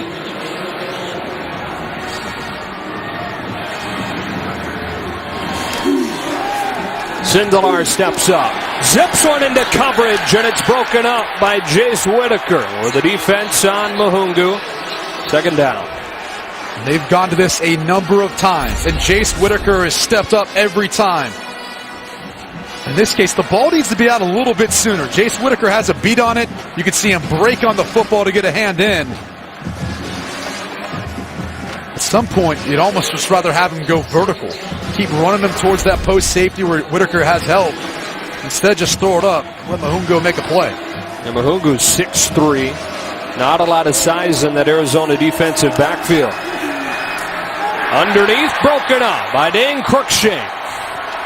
Throw for Bryson Hopkins, the tight end, but Cruikshank sticks his arm in and makes it 3rd and 10.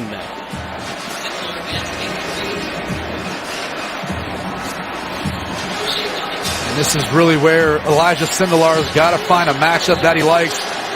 Jackson Anthrop's been the leading wide receiver for this team. He's in the slot.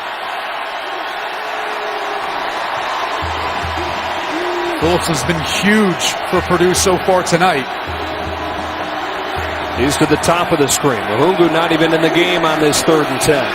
Arizona drops 7 into coverage. They're still able to flush him. He checks it down. Knox slips a tackle and gets a first down. DJ Knox, one of the biggest plays of the night for the Boilermakers. Breaking a tackle and running for 22. Well, he wanted Gregory Phillips, who's going to hook up in that hole, but once Elijah Sindelar has to move, he has to go to his outlet in DJ Knox, and Knox has the ability in open space to break a tackle and get more. First down at the 38-yard line. Pressure coming. Sindelar retreats, throws, incomplete. off of Trevor Wood's hands.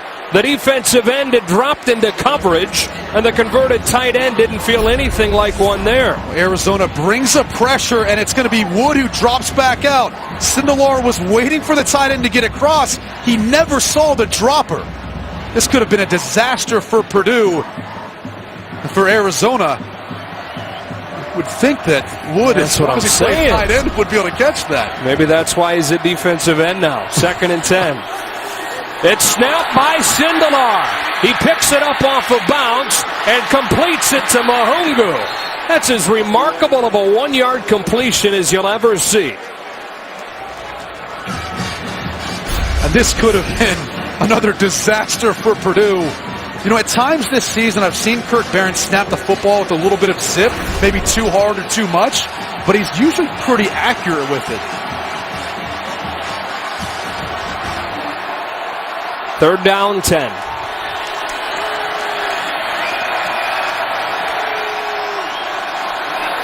Arizona bringing pressure again. This time it's picked up into one-on-one. Mahungu makes the catch and fights in for the Purdue touchdown.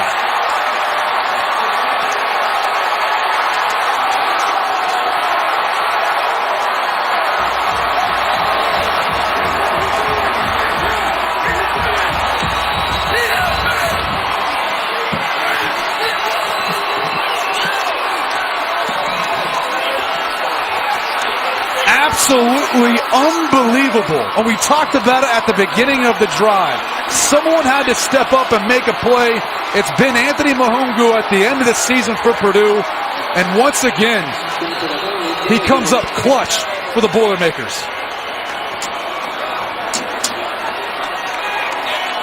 The go-ahead touchdown with 1:44 to go, snapping 21 in a row for Arizona. The Boilermakers back in front.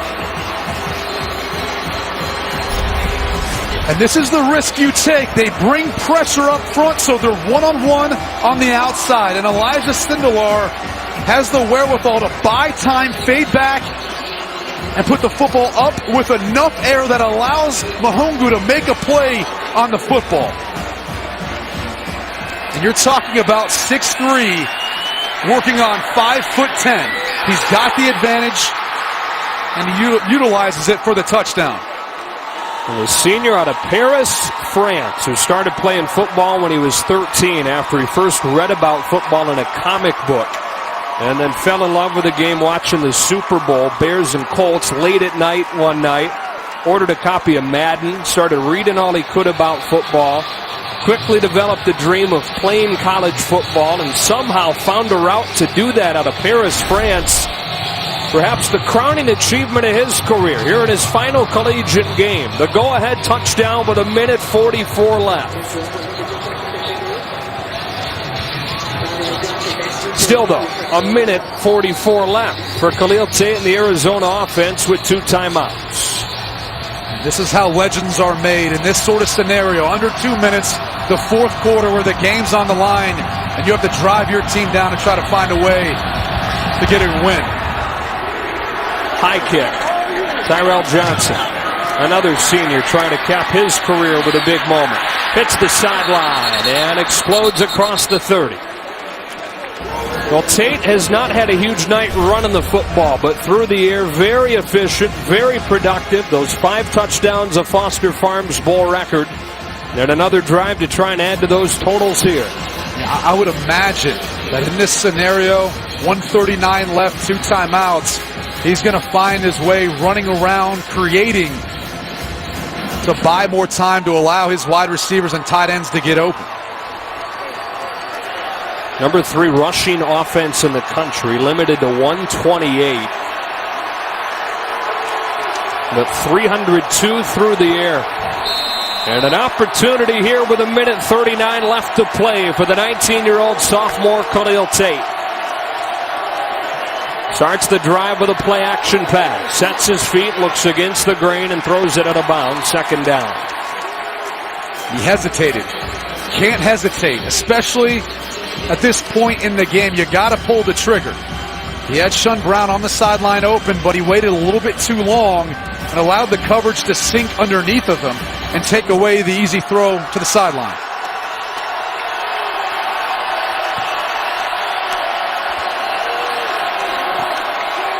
Well protected here with the coverage downfield tight. Running out of time and again throws it away. 3rd and 10. Once again, he had Sean Brown. He was actually standing right over the ball in front of him. The coverage that dropped back underneath, and I'm not sure if Khalil Tate could see over the rush and over the offensive line, but he could have had an easy completion. Instead, they find themselves in 3rd and 10. Now, obviously, at this point in the game, you would imagine it's 4-down territory. This is where defensive coordinators have nightmares with guys like Tate that it can extend plays and make things happen even when there's nothing there. 3rd down and long. He tries to do just that. Lofts it into the arms of Jacob Thieneman for an interception. Brown had come open. Tate just missed it. And with 1:16 left, the Boilers take it.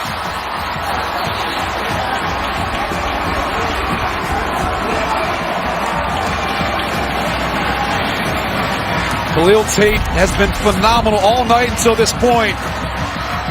It's going to be Thieneman. He's got eyes on Khalil Tate the entire way, playing the deep middle of the field safety. And as he moves outside the pocket, he does exactly what he's coached to do. Shadow the quarterback and make a play on the football. And this is just a poor throw by Khalil Tate. We haven't really seen him make a throw like that tonight. Maybe overthrew another deeper shot, but for the most part, he's been pretty accurate. Well, he maybe was thinking Brown was going to keep running, and Brown throttled down. 1:16, a 1st down would seal it. Arizona can stop the clock twice. Problem being is they're not going to have great field position or a lot of time. Yeah, even if they do get it. Knox bounces off the line of scrimmage, and this could seal the deal. 1st down into Arizona territory. But then a flag flies afterwards. And it looked like he was taunting it. And even though it was to his sideline, he's got to remember that there's a defender right there. And you just can't do that. The ruling on the field is that the runner made the line to gain for a 1st down. After the play was over, unsportsmanlike conduct, Purdue number 1's. That'll be a 15-yard penalty. That's number 1's first unsportsmanlike foul of the game. I mean, first off, a tremendous play by DJ Knox to be able to reverse field. And not only pick up the 1st down, but think about staying inbounds. At the end of the play, you can see clearly he was talking to the true freshman Troy Young, number 11. And that's what draws the unsportsmanlike conduct. Out of the half, it'll be 30 seconds in length. So they use the timeout now with the clock started as soon as the ball is spotted. 1:07, and they can only stop it once.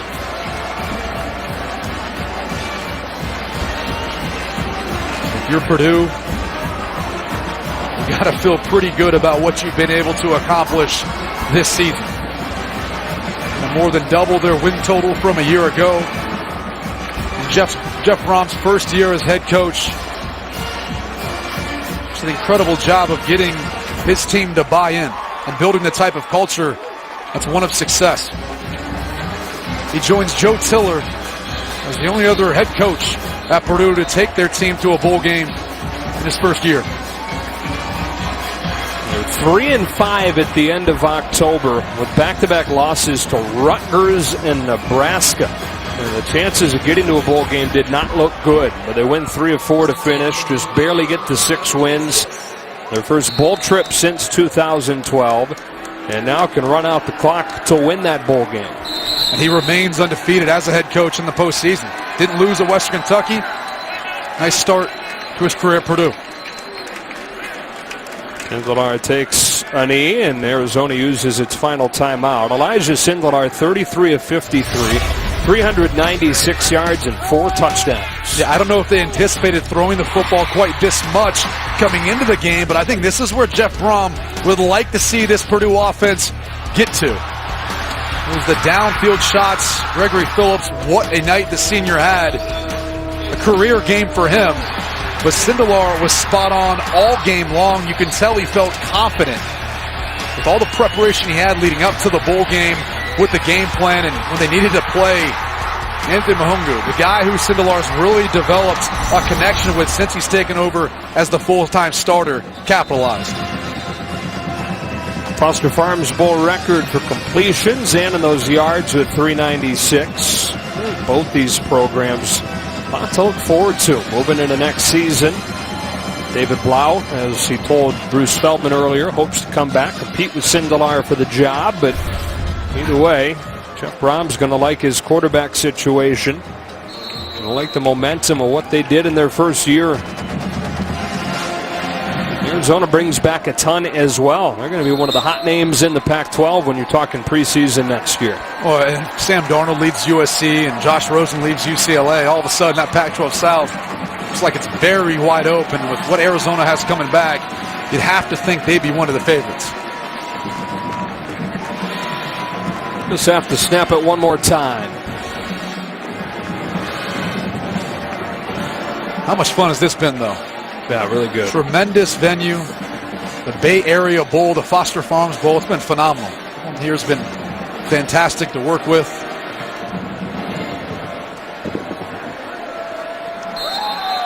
And so that'll do it. They douse Jeff Brom, and they finish Jeff Brom's first season as head coach with a win in the Foster Farms Bowl, 38-35 over Arizona.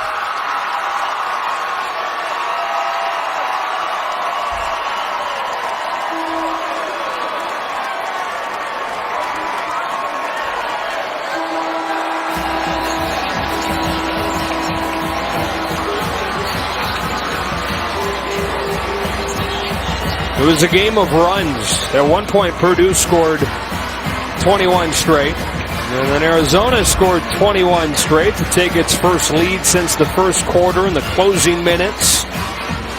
From Elijah Sindelar to Anthony Mahungu with what proved to be the game-winning touchdown inside the 2-minute mark.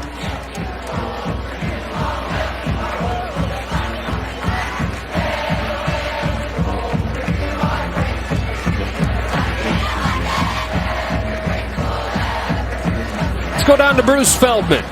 Thanks, Joe. Elijah, huge game tonight. You guys seemed to get into a rhythm, and then all of a sudden they came roaring back. What was the difference today on that drive at the end? Well, we knew we had to score. I mean, we were down by 3. We didn't get a chance to, get what we wanted, and so at the, we knew that was the last chance we had. We had to score. If we didn't, we were going to lose, and so this team has fought the whole year, and I couldn't be more proud of these teammates. Anthony Mahungu has an amazing personal story. First heard about football in a comic book back in Paris, France, and then he comes up with a game-winning touchdown. He's now getting x-rayed, so he doesn't even really get a chance to enjoy this with you guys. What do you say about his performance tonight? I couldn't be happier for him. He's one of my good friends. It's been such a privilege playing with him. What a blessing to him. I can't wait to go see him, make sure he's okay, but he's been a phenomenal player, and we couldn't be more happy to have him. Thanks, Elijah. Joe, back to you. All right, Bruce, heck of a game tonight. Really fun game to be a part of. We've got more coming up from Santa Clara. The post-game trophy ceremony on the other side of this break.